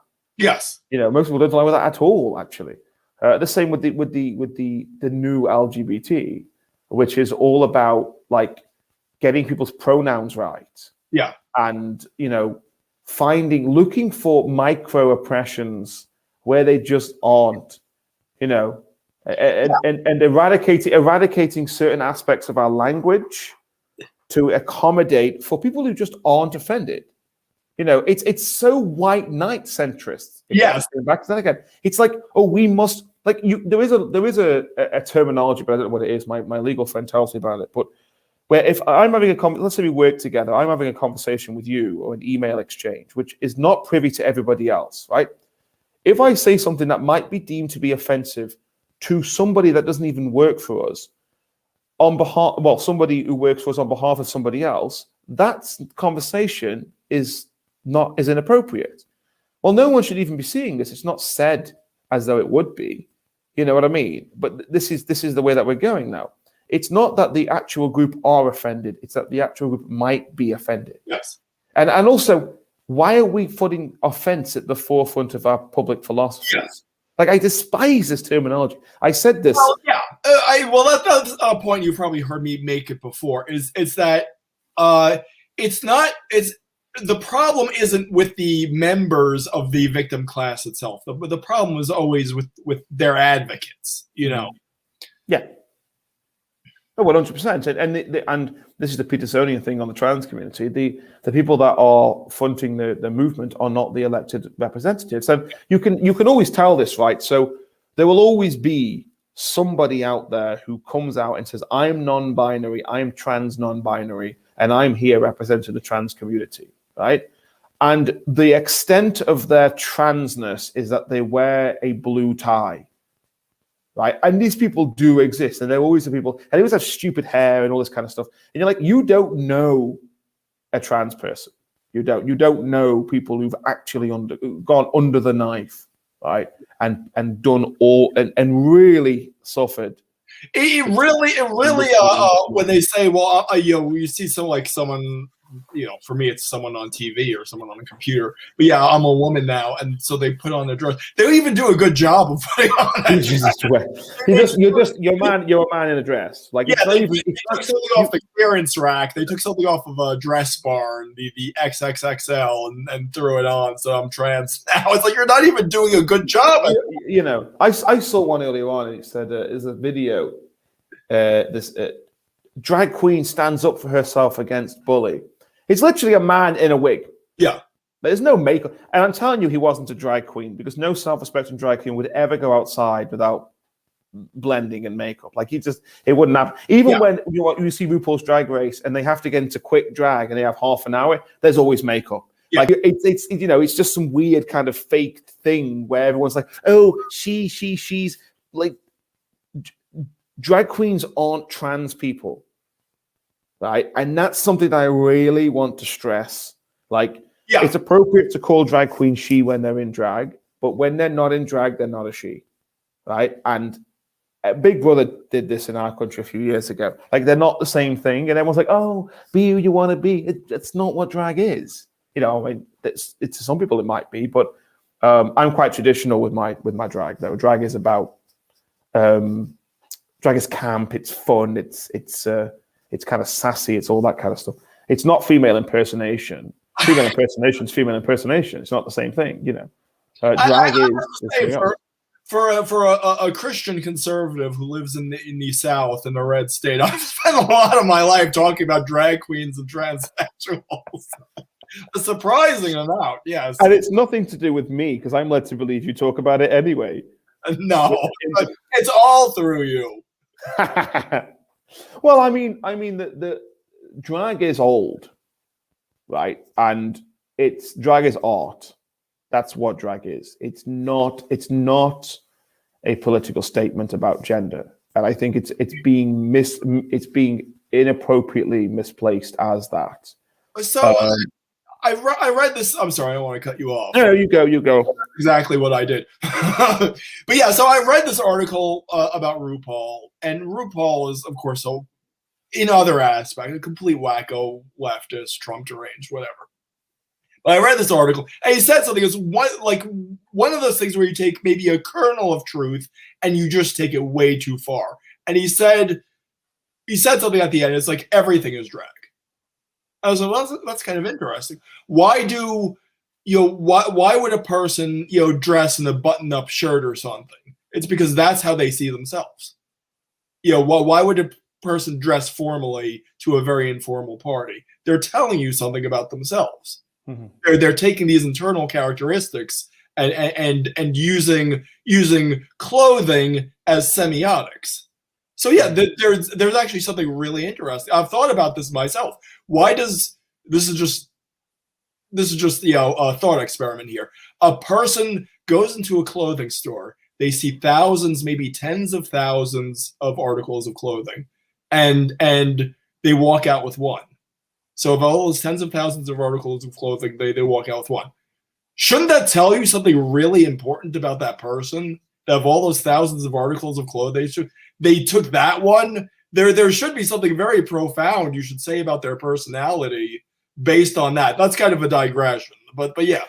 No, I think it's really interesting, and I've thought about drag in this way before, because there's something distinct about drag that makes drag, and everything that isn't drag not drag, and it's really, really tricky. I used to run on the assumption that what RuPaul says drag is what drag actually is, and sometimes I listen and I think I don't agree with even RuPaul, who is kind of like the king of drag, like what he said, or the queen of drag, should I say, is what he says is kind of true. But I just there's an extra level to drag that I think even straight men are aware of, right? And I said this to my Catholic friend who I mentioned to you, who you're doing the abortion conversation with. He was like, this is what you're saying now is so true, and I can't even describe to you how true it is. And there's something so deep in this that even straight men go, I get drag, I understand it, I appreciate it. I don't know if it's getting rinsed by a drag queen or being told to shut up. I don't know what it is, but they appreciate it and they gravitate towards it. I've noticed this before. Straight men gravitate towards camp things because there's something in it, and they don't know what it is, and I don't know what it is either. And I don't know if it's fashion or it's expression. I don't know. There are cultural figures that, through some unexplained mechanism, I know we're dealing with three categories here. We're dealing with homosexuality, transvestitism, transvestitism, yeah, and there's transsexuality. I realize there are different categories, but yeah, there are female figures that like gay men. And I think pretty much everyone, it can sort of. This could apply to transsexual, transgender. I'm sorry, but yeah, figures like all of them: Maria Callas, Marilyn Monroe. You could go to like Anna Nicole Smith. All these figures. They're kind of larger than life, mm-hmm. and a lot of times there's something tragic about them. A lot of times. But yeah, there's sort of blonde, glamorous, larger than life, tragic. Even Britney Spears, really, to a good degree, and so there's this type that they kind of are attracted to, and maybe that somehow gets projected. I don't know. I think.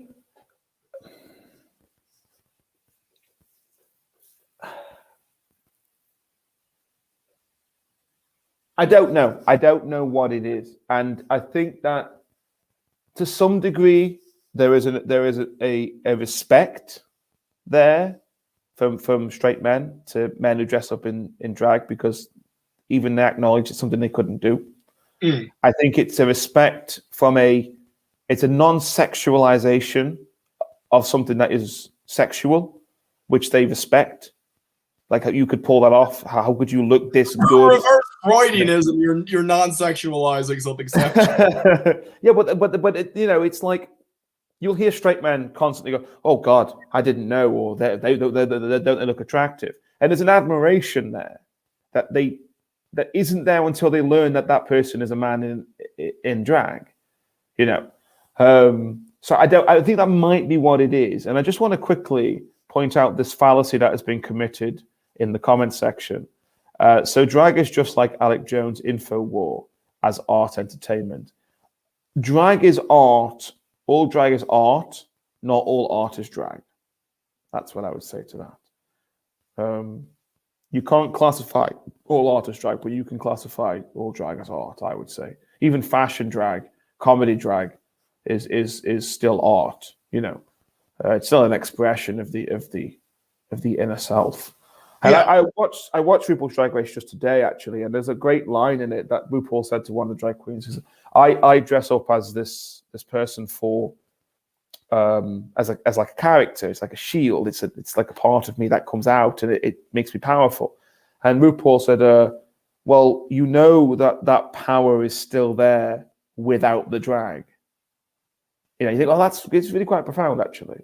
And that's a wisdom point on his part, because he's obviously met a lot of people. He knows a lot of people. He listens to drag queens from all over. And I think that drag kind of gives something that's like hidden inside the people, and it brings it forward, brings them out. So that's why I say it's art. There's something inside you that you want to express, and you don't know how to express it. So yeah, that's all I have to say on that. But I think it's interesting when you have, because like you have male figures in the past who've embraced the feminine in their art as well. I mean, Marilyn Manson to some degree has toyed with that. Are we even allowed to say his name anymore because he's a bad guy, isn't he now? Then you've got David Bowie as well. So this was a point I made, because I'm very much an '80s baby. So I mean, a lot of these figures, not the figures themselves, but I mean, I definitely understand it, being that the '80s are my favorite decade, and what a stark contrast it is to nowadays. Because there was sort of like a gender bending. You could, Grace Jones, you have David Bowie, you have Boy George, you had all those, a lot of figures who sort of, Annie Lennox was another one. I mean, to a lesser degree. Yeah, I was about to say Annie Lennox, but it was a little bit different with her. Yeah, so they all did this, and so certainly it's nothing that scandalizes me. Nothing could scandalize me less. Which is what we get now is such a poor substitute. They're talking about these as if they're the precedents, but then you see this purple eyeglasses, green hair, non-binary who looks exactly like every other non-binary. I'm sorry. What it was in the 80s is that my personality is so strong that it shatters all categories. Mm-hmm. And I can appreciate that for what it is. I like that. I like that analysis. Nowadays, it's my personality is so weak. I need to put things on top of it to make it look interesting. Yes, I have to take. That's completely true. You can tell this when their Twitter bios. It's vegan, atheist, non-binary. You know what? You're not going to tell me about yourself. What's your favorite book? Rose, or something. Yeah. It's like really, there's so little interesting about you that you have to make things up to make you sound. If you have to lead with your credentials, you are a boring person. I should learn these things about you. You should tell me in some other way. Well, I'm sorry. I hate to go back to it, but it reminds me of Bionic Dance, and she has like some 15-word descriptor of what particular flavor of atheist she is. I mean, I haven't looked at her anything having to do with her recently. She probably has just as long a descriptor for what flavor of non-binary she is. Probably. I really enjoy listening to like people employ like an academic forensic framework to atheism. Like you have this, what's the seven-sided star of the Dawkins theology? You know, it's like really what you're saying is there are three sides to this star, and they are agnostic, atheist, and theist. But for some reason, you have to add some like academic bullshit on top of it to make it sell. Like, you know, like, oh, which are you? You know, where are you on the grand scale of flavor? You know, it's like, it's weird. You know? I was privy to a whole discussion. Who's the guy who's in what's that debate channel? I forget the name. Steve McRae. Yeah, I don't know. Well, yeah, it was a whole discussion with Steve McRae, and they were talking. I'm like a non-temporal agnostic. It's like a yes, no, or maybe. That's it's and the thing is, it isn't just atheists. You get these like pseudo-religious people who are like, I don't believe in like the Christian God. I believe in like energy. You're like, you mean God. Yeah. You know what I mean? Like, I believe in the creator, so you mean God. Like, you know what I mean? Like, I was going to say this earlier on, actually. I've noticed that everywhere you have these like new religions popping up, these like wish-wash pseudo-religions, like, you know, like a new age Christianity, they're always as a result of Christianity. You never hear in a Muslim majority country someone go, well, I believe it's just like, it's like a different version of Allah, you know. You know what I mean? You never hear anyone who's like post. It should be a comedy sketch. It should be a comedy sketch. It's never a post-Jew.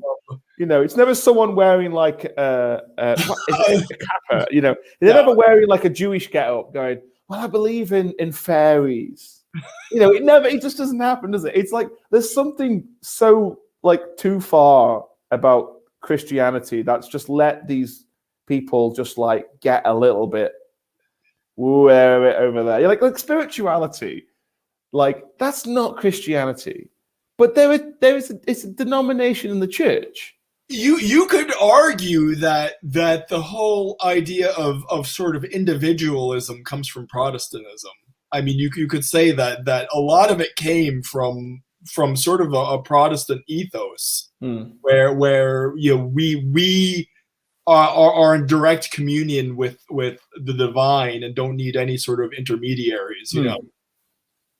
So I've never heard Protestantism articulated in that way. Whenever I talk about Protestantism, it's usually like political. Yeah. You know, it's usually about the history of how the kind of groups moved and all that kind of stuff. I never thought about it as I guess maybe then that is exactly why it happens, because you have, and I guess I'm probably in that camp as well to some degree. I know you're describing yourself. Yeah, I have. Well, I mean, I have dabbled in a lot of other religions, everything except for Judaism, actually. I don't know why. It's never. I'm really interested in Judaism. You just can't observe the hygiene things. I'm too middle-aged British. You know, we want to have you know, the Inquisition come round and throw shit on us every now and then to make us dirty. I don't know what I was going to say then. It's completely gone. Here's a question for you that brings it back to the Anglosphere's peril. What is the single greatest threat to the Anglosphere in 2021, in your opinion? I can't answer that. I literally cannot answer that question without upsetting the bot. Okay. I don't know if I can myself, actually. No, it has everything to do with power and very little to do with ideology. I will say that. I think you're. It's political might, not ideology. I think the battle for hearts and minds has summed to very little. I hate to say it. No, I completely agree. Actually, you called me fatalistic earlier, right? That's what okay. No, but I do agree with you. I think now it's like it's sort of competing ideologies in a fake vacuum. It's like the culture war has been created by some other malevolent force to kind of keep us distracted. It's like a proxy. It's like a proxy battle. So that people can continue to hold power behind the scenes. Really, I mean, I'm not one of these great reset people. Thinks that the government are gonna at some point reveal that they are some mighty intellectual overlords, because I see no sense and sensibility between the three of them. Between Boris Johnson, Michael Gove, or Matt Hancock. I mean, these are goons. These are has-beens. And I mean, Boris Johnson's a journalist by trade. Not a very good journalist either.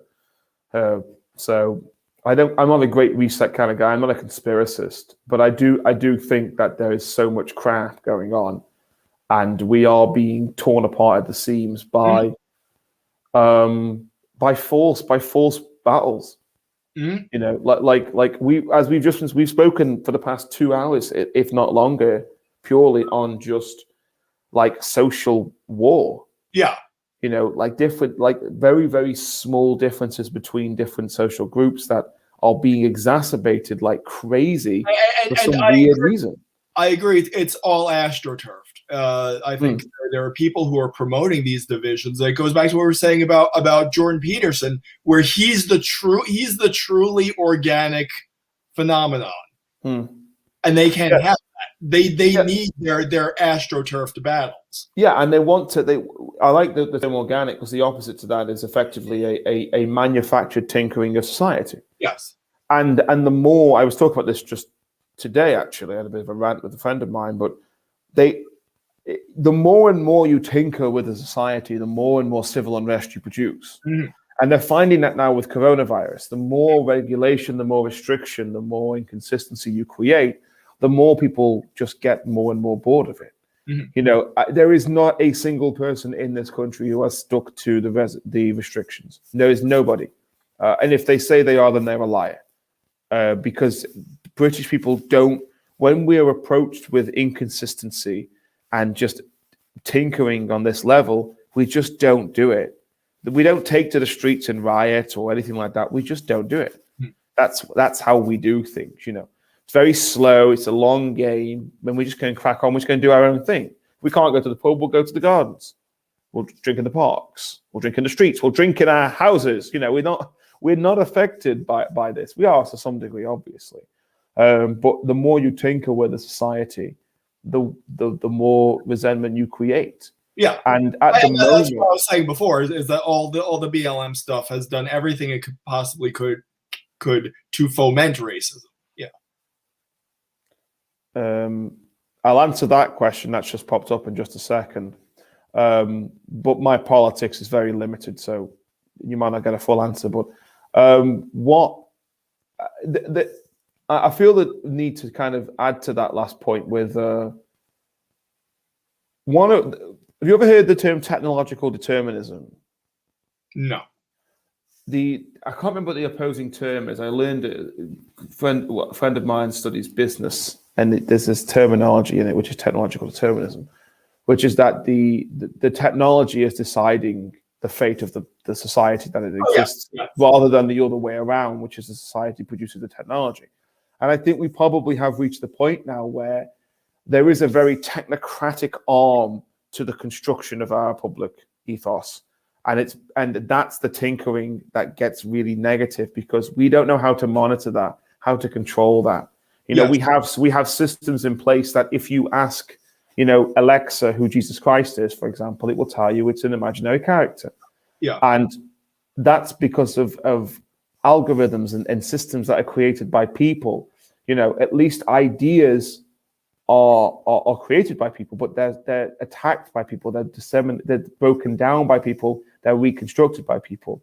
If you have technology delivering all of our information, it doesn't disseminate the same way. It's not connected to the same thing. It's a machine. It's not organizing and arranging information in the way that we do, and that's one of the things that we're doing now in our society, in the Anglosphere, to bring it back. We are allowing knife's edge. We are on the knife's edge, baby. We're on the knife.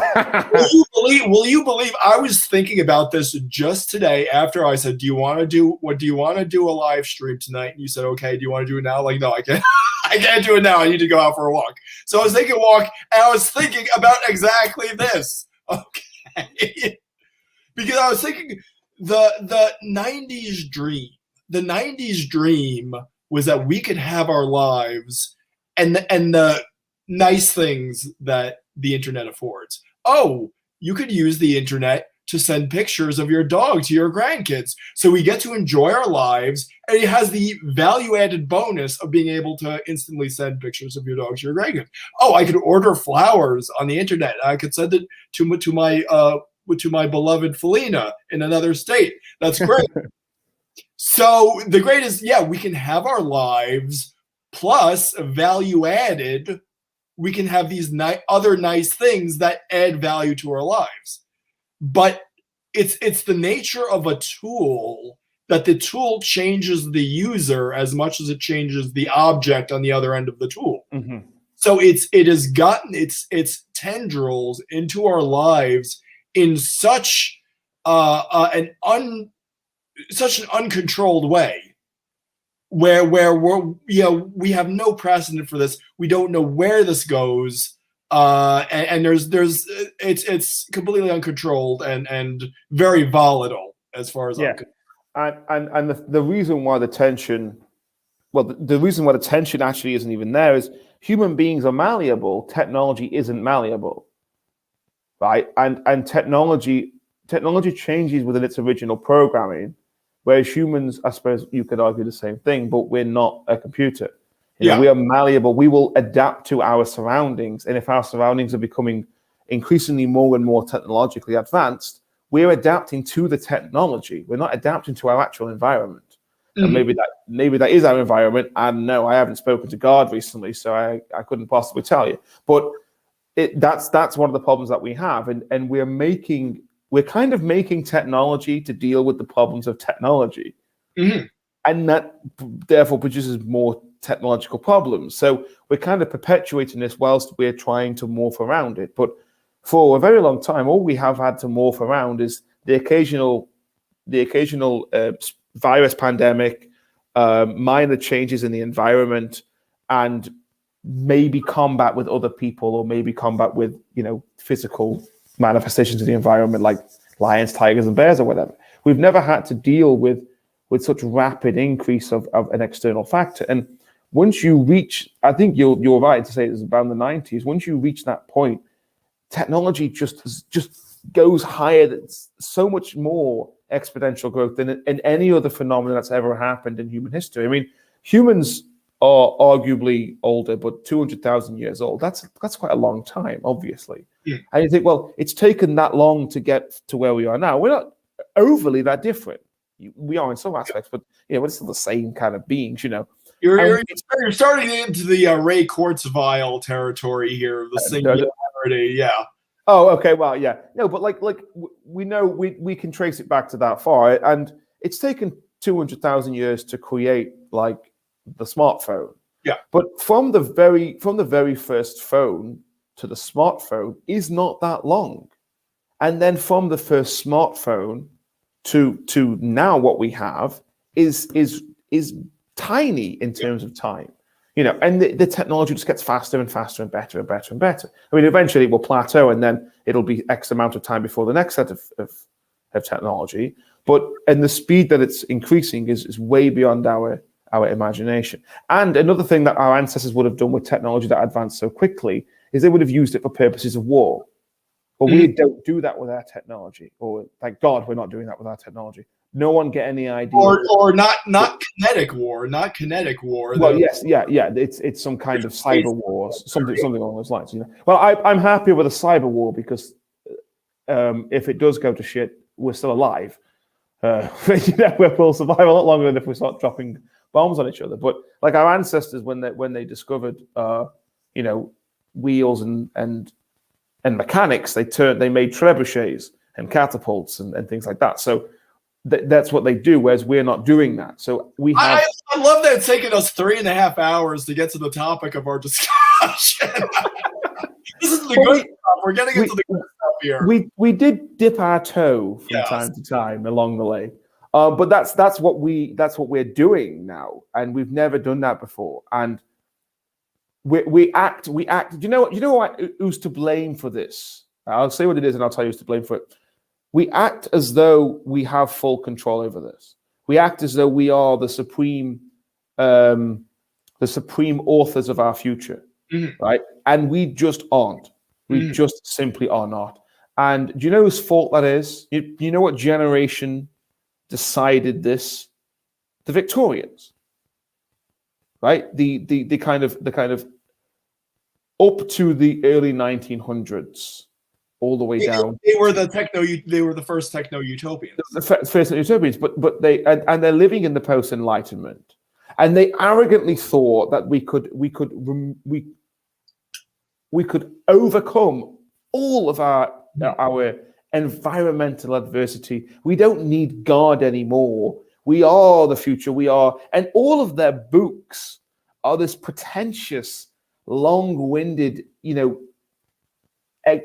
examples of their own avarice, their own intellectual avarice. Really, they were so interested in being this intelligent force in the universe. The Victorians, they were so bothered about their place within history. Well, the witness to all that was C.S. Lewis, who wrote the Abolition of Man, and he very presciently saw that. The more we have technology, the more we can use technology to express our desires. Like I said, it's the primrose path of using email to send pictures of your dogs. 20 years later, all your free thought is stifled. But he said the more technology gives us power to dominate the natural world, the more we become slaves of our own desires. It's actually very imprisoning. Yeah, well, because the only thing, it's like eliminating things one at a time. So once you eliminate adversity in any form, environmental or physical or what have you, you're left with whatever you want. The world is your oyster, but not in a good way, because the only reason and you can see this practically with people, right? People who suffer work harder to stop suffering, right? People who don't suffer as much work significantly less because they don't know what it's like to not have things, right? And you see this now very much so with the COVID regulations and furlough payments and the government state aid. But not to get into that, but it's very similar to this. When you no longer suffer, when your people no longer have to go through any negative adversity or anything that will do anything to them, they don't need to do anything. So they get to pick from a long list of pleasures which one to engage in, And the long list of adversaries, so we have imaginary ones like white privilege, et cetera, yeah. And the societies that have it all start doing this kind of crap before they morph and change to something else. The Roman Empire was doing this. The Roman Empire morphed away from its original construct because they got bored. Not bored, but they had it all. It covered a cost. It covered a major cost to civil liberties of almost everybody else, actually.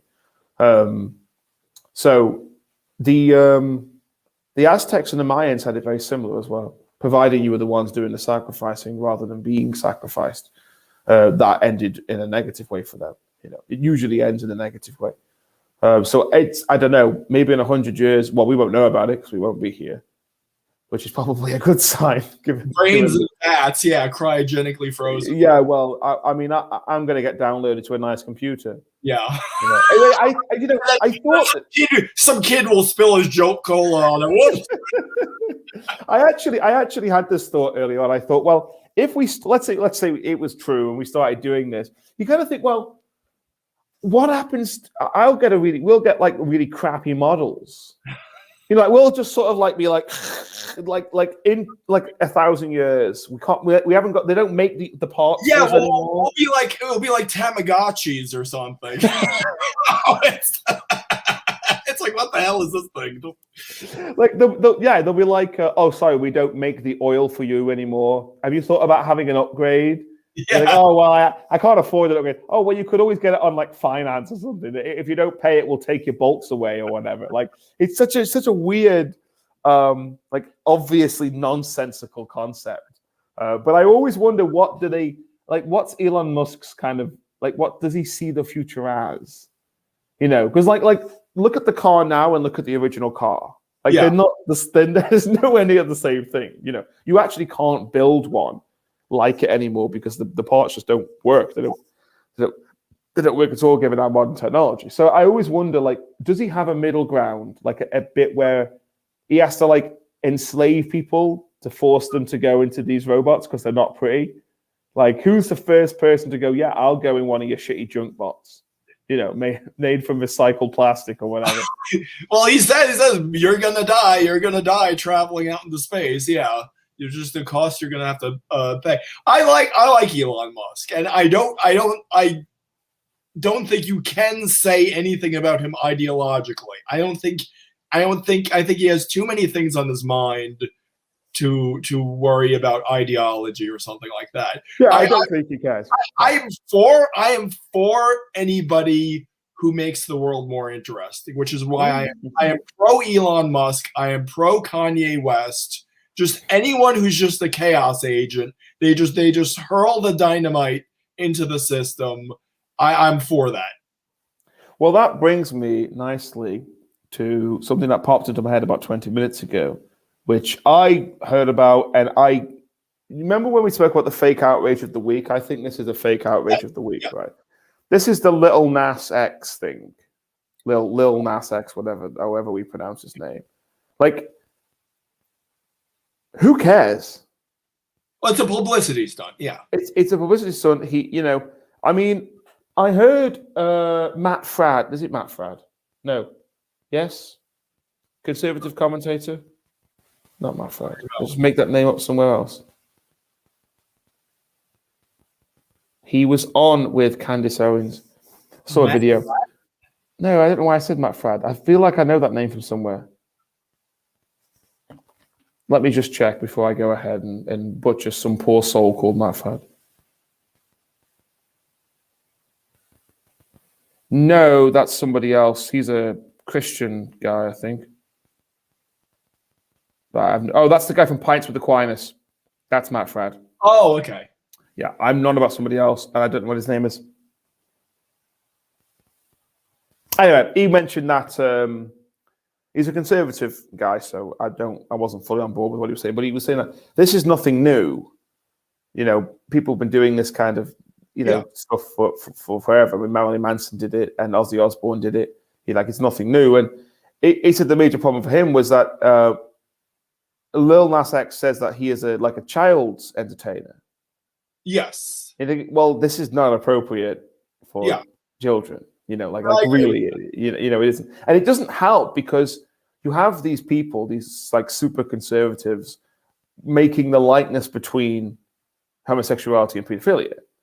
And we're like, no, that's not true. And then he does something like this, and you're like, oh, well, you're just letting the side down, aren't you? But you're trying, to get this forward, And then you've got drag queen, kids and all this kind of, not that I think kids and drag is necessarily a bad thing, but I think in the ones that we've seen, it is, I think I used to wear dresses and do drag when I was a kid. It doesn't mean anything, But when you've got the scenes that we were talking about, that was bad. Go on.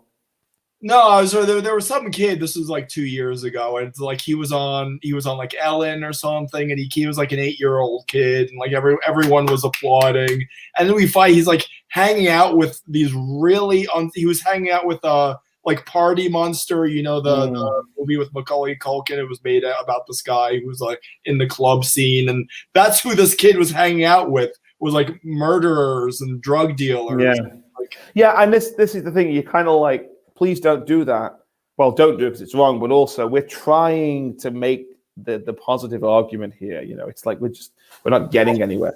Yeah, I mean that's really. I may have different feelings about this than you, but I as you know as well as I, that to progressive parents, a transsexual child is a trophy. Oh no, I think that's completely true. Yeah, I agree with you 100%. It's the ultimate gold mine for their own incessant requirements for fame, and you get a lot of people just saying, "Yeah, my son or daughter is trans. That's a family thing. We're dealing with it."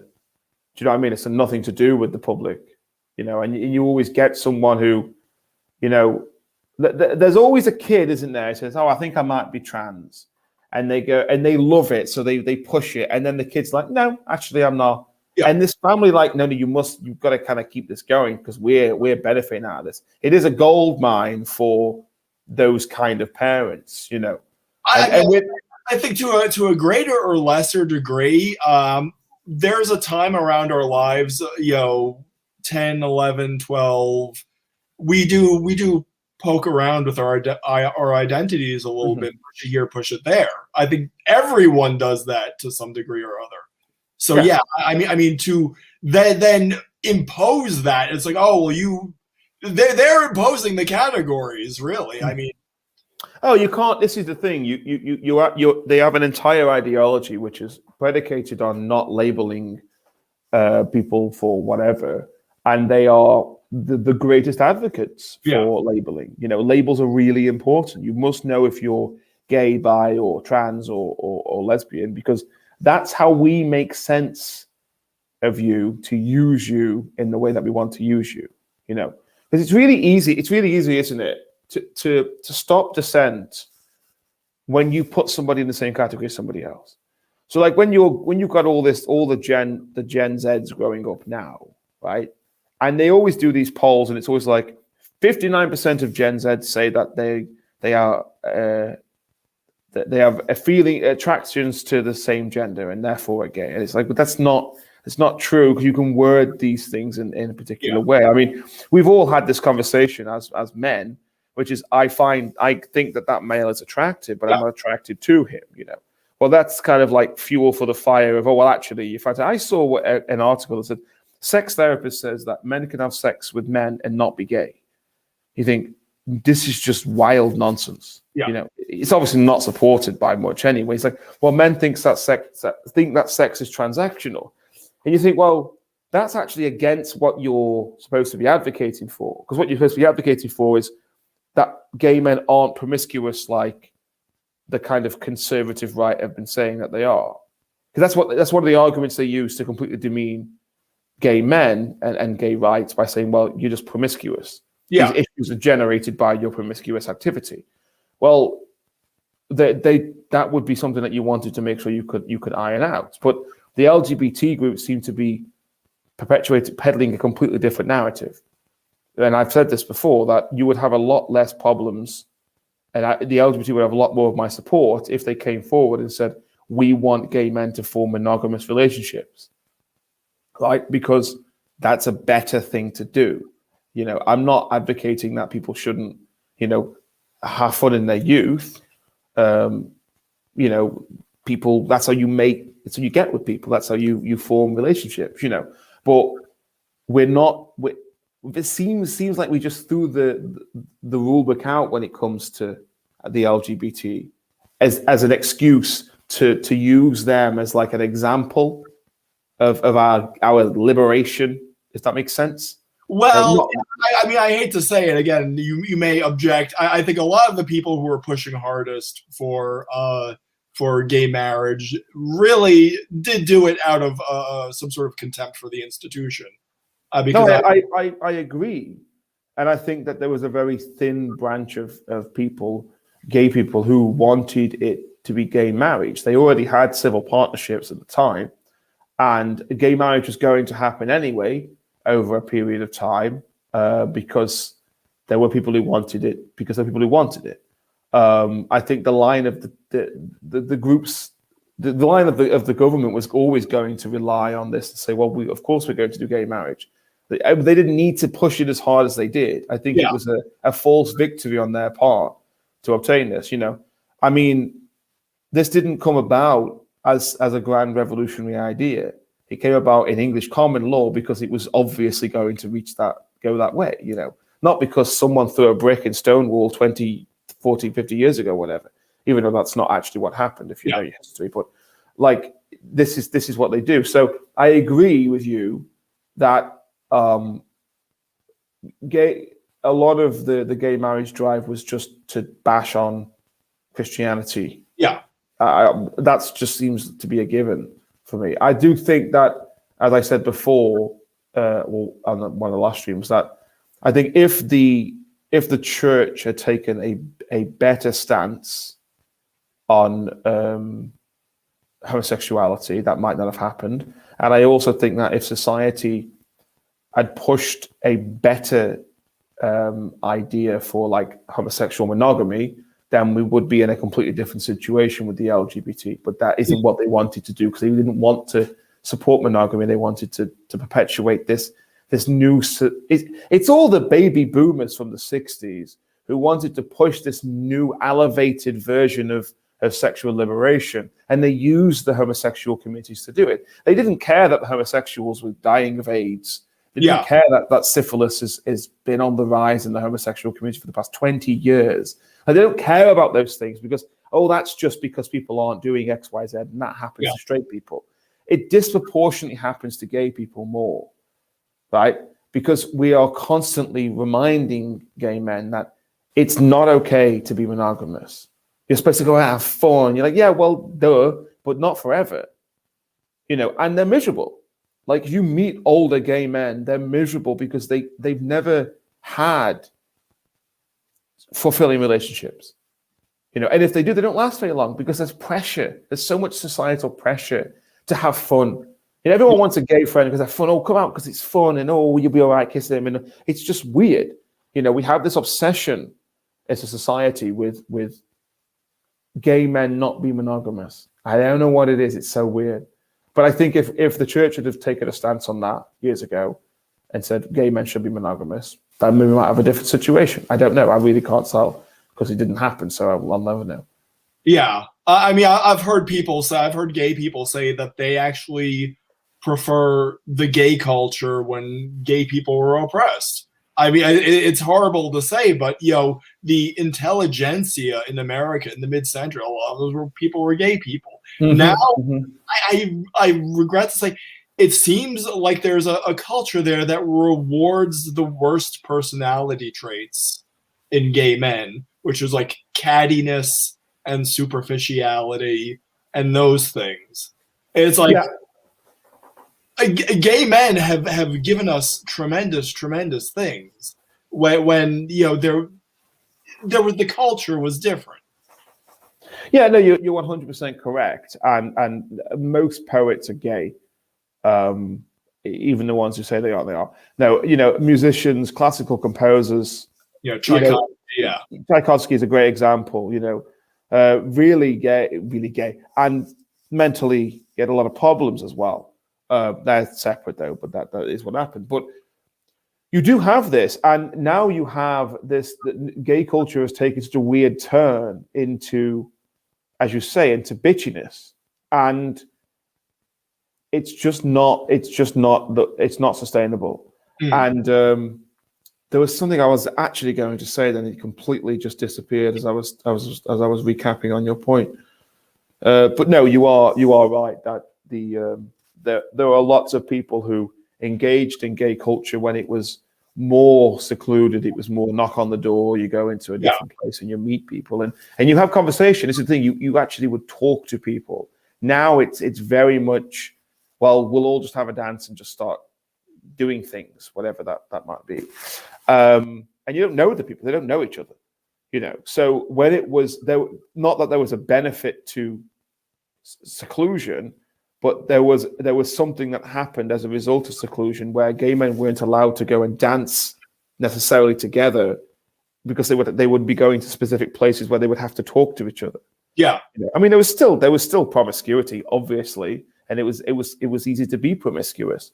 One of the reasons why gay men are more promiscuous, or it started in this way and it's continued, is that they don't have the risk of childbirth or producing or making a child.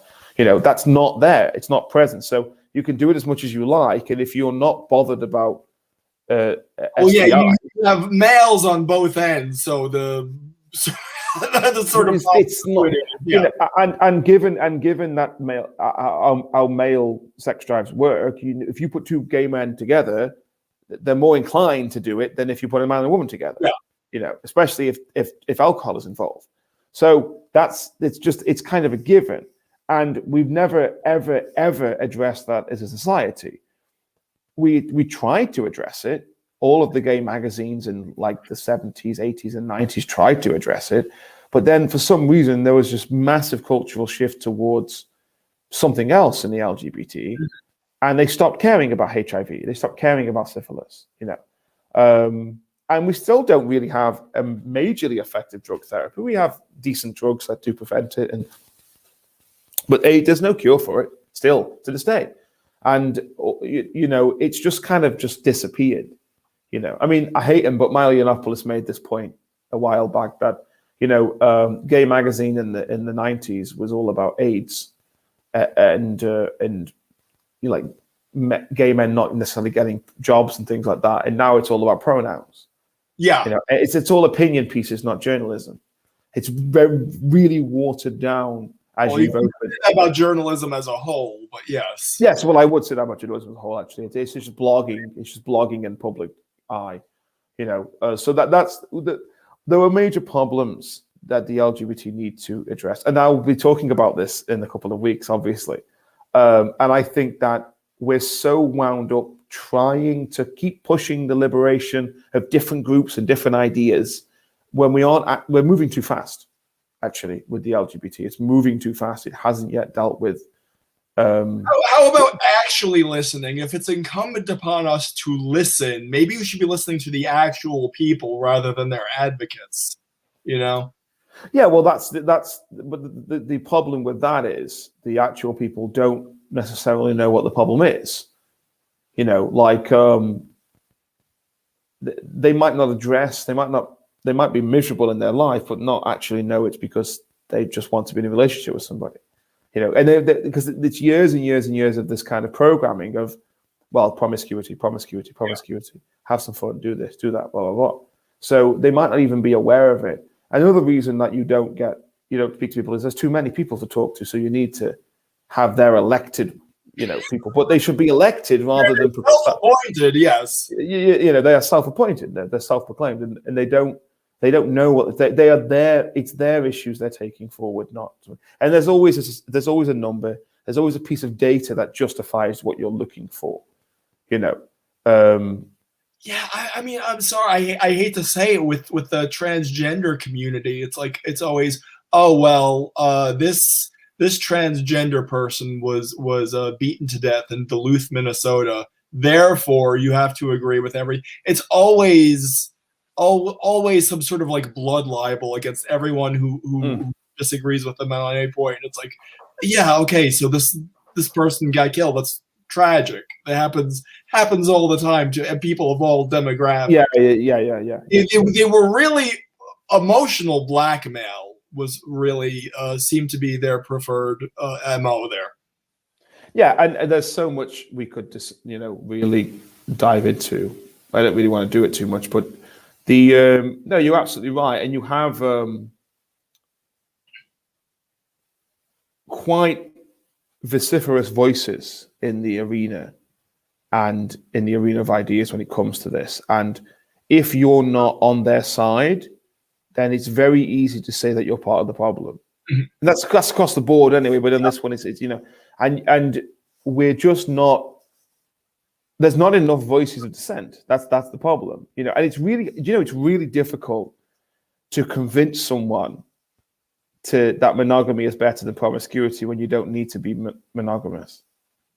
Like, really, it genuinely is, because it's temporal happiness, which we're being programmed as the better of the two. And I was saying this earlier on to my friend, we're rigging ourselves up now for temporal happiness over long-term relationships.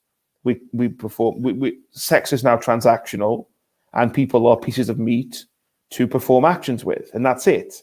And it's not always like that, obviously, but I know people and I know girls who will meet people online specifically just for sex. And that's like of the two, it's not the way that you expect it to be, because we've been dismantling so much our tradition, and like I mentioned, the courtship tradition earlier on, that all these things are patriarchal, so we must destroy them.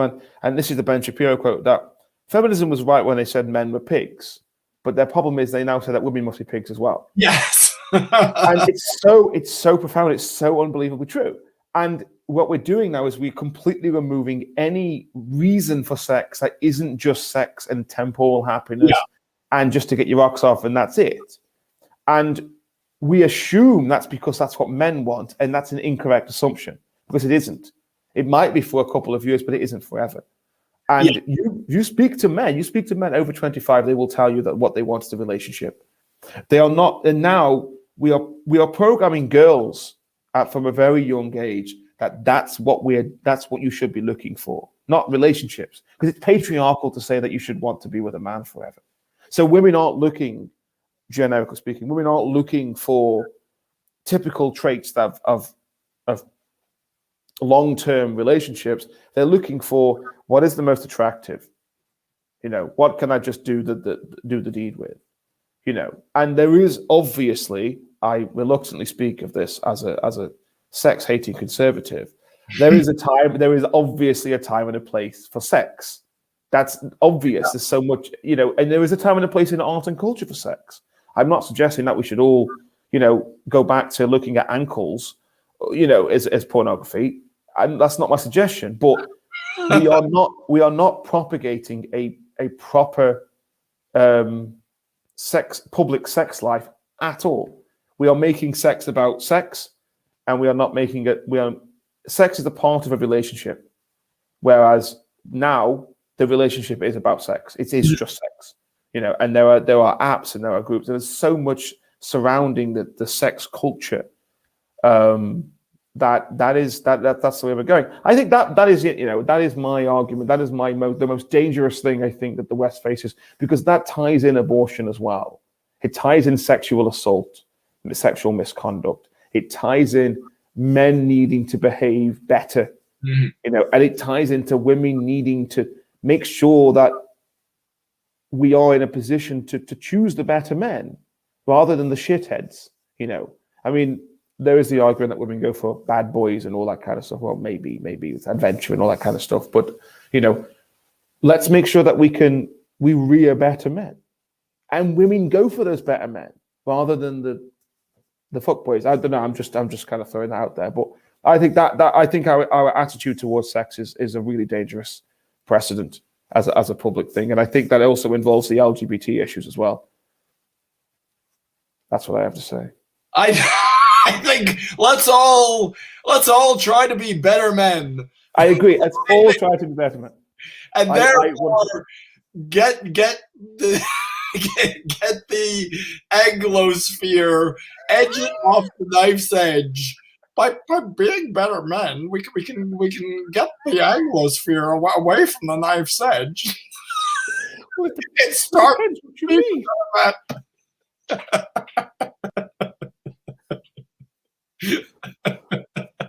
Well, I think I wrapped it all up. I think that's probably the perfect point to call it a day, and just under 4 hours. That's quite a good time for us. Yes, I inconvenience you. I hope you're No. bright-eyed and bushy-tailed for your big day, for which you have absolutely zero enthusiasm. Well, this is a sort of pseudo opening, really, because I don't have an outdoor space, and from Monday, it's only outdoor spaces that are allowed to open. So there's a pub across the road that I'm supplying food for there. Okay. That's what I'm doing. So it's a bit more of a casual thing, and I don't know how busy it's going to be. It might be good, it might not be too good. I really don't know. So I don't open my doors for Inside Custom until the 17th of May. That's the kind of big day for me. See your shining personality. That's your calling card. You say, if you like this, go see me across the street. That's true. That's very true. Yeah.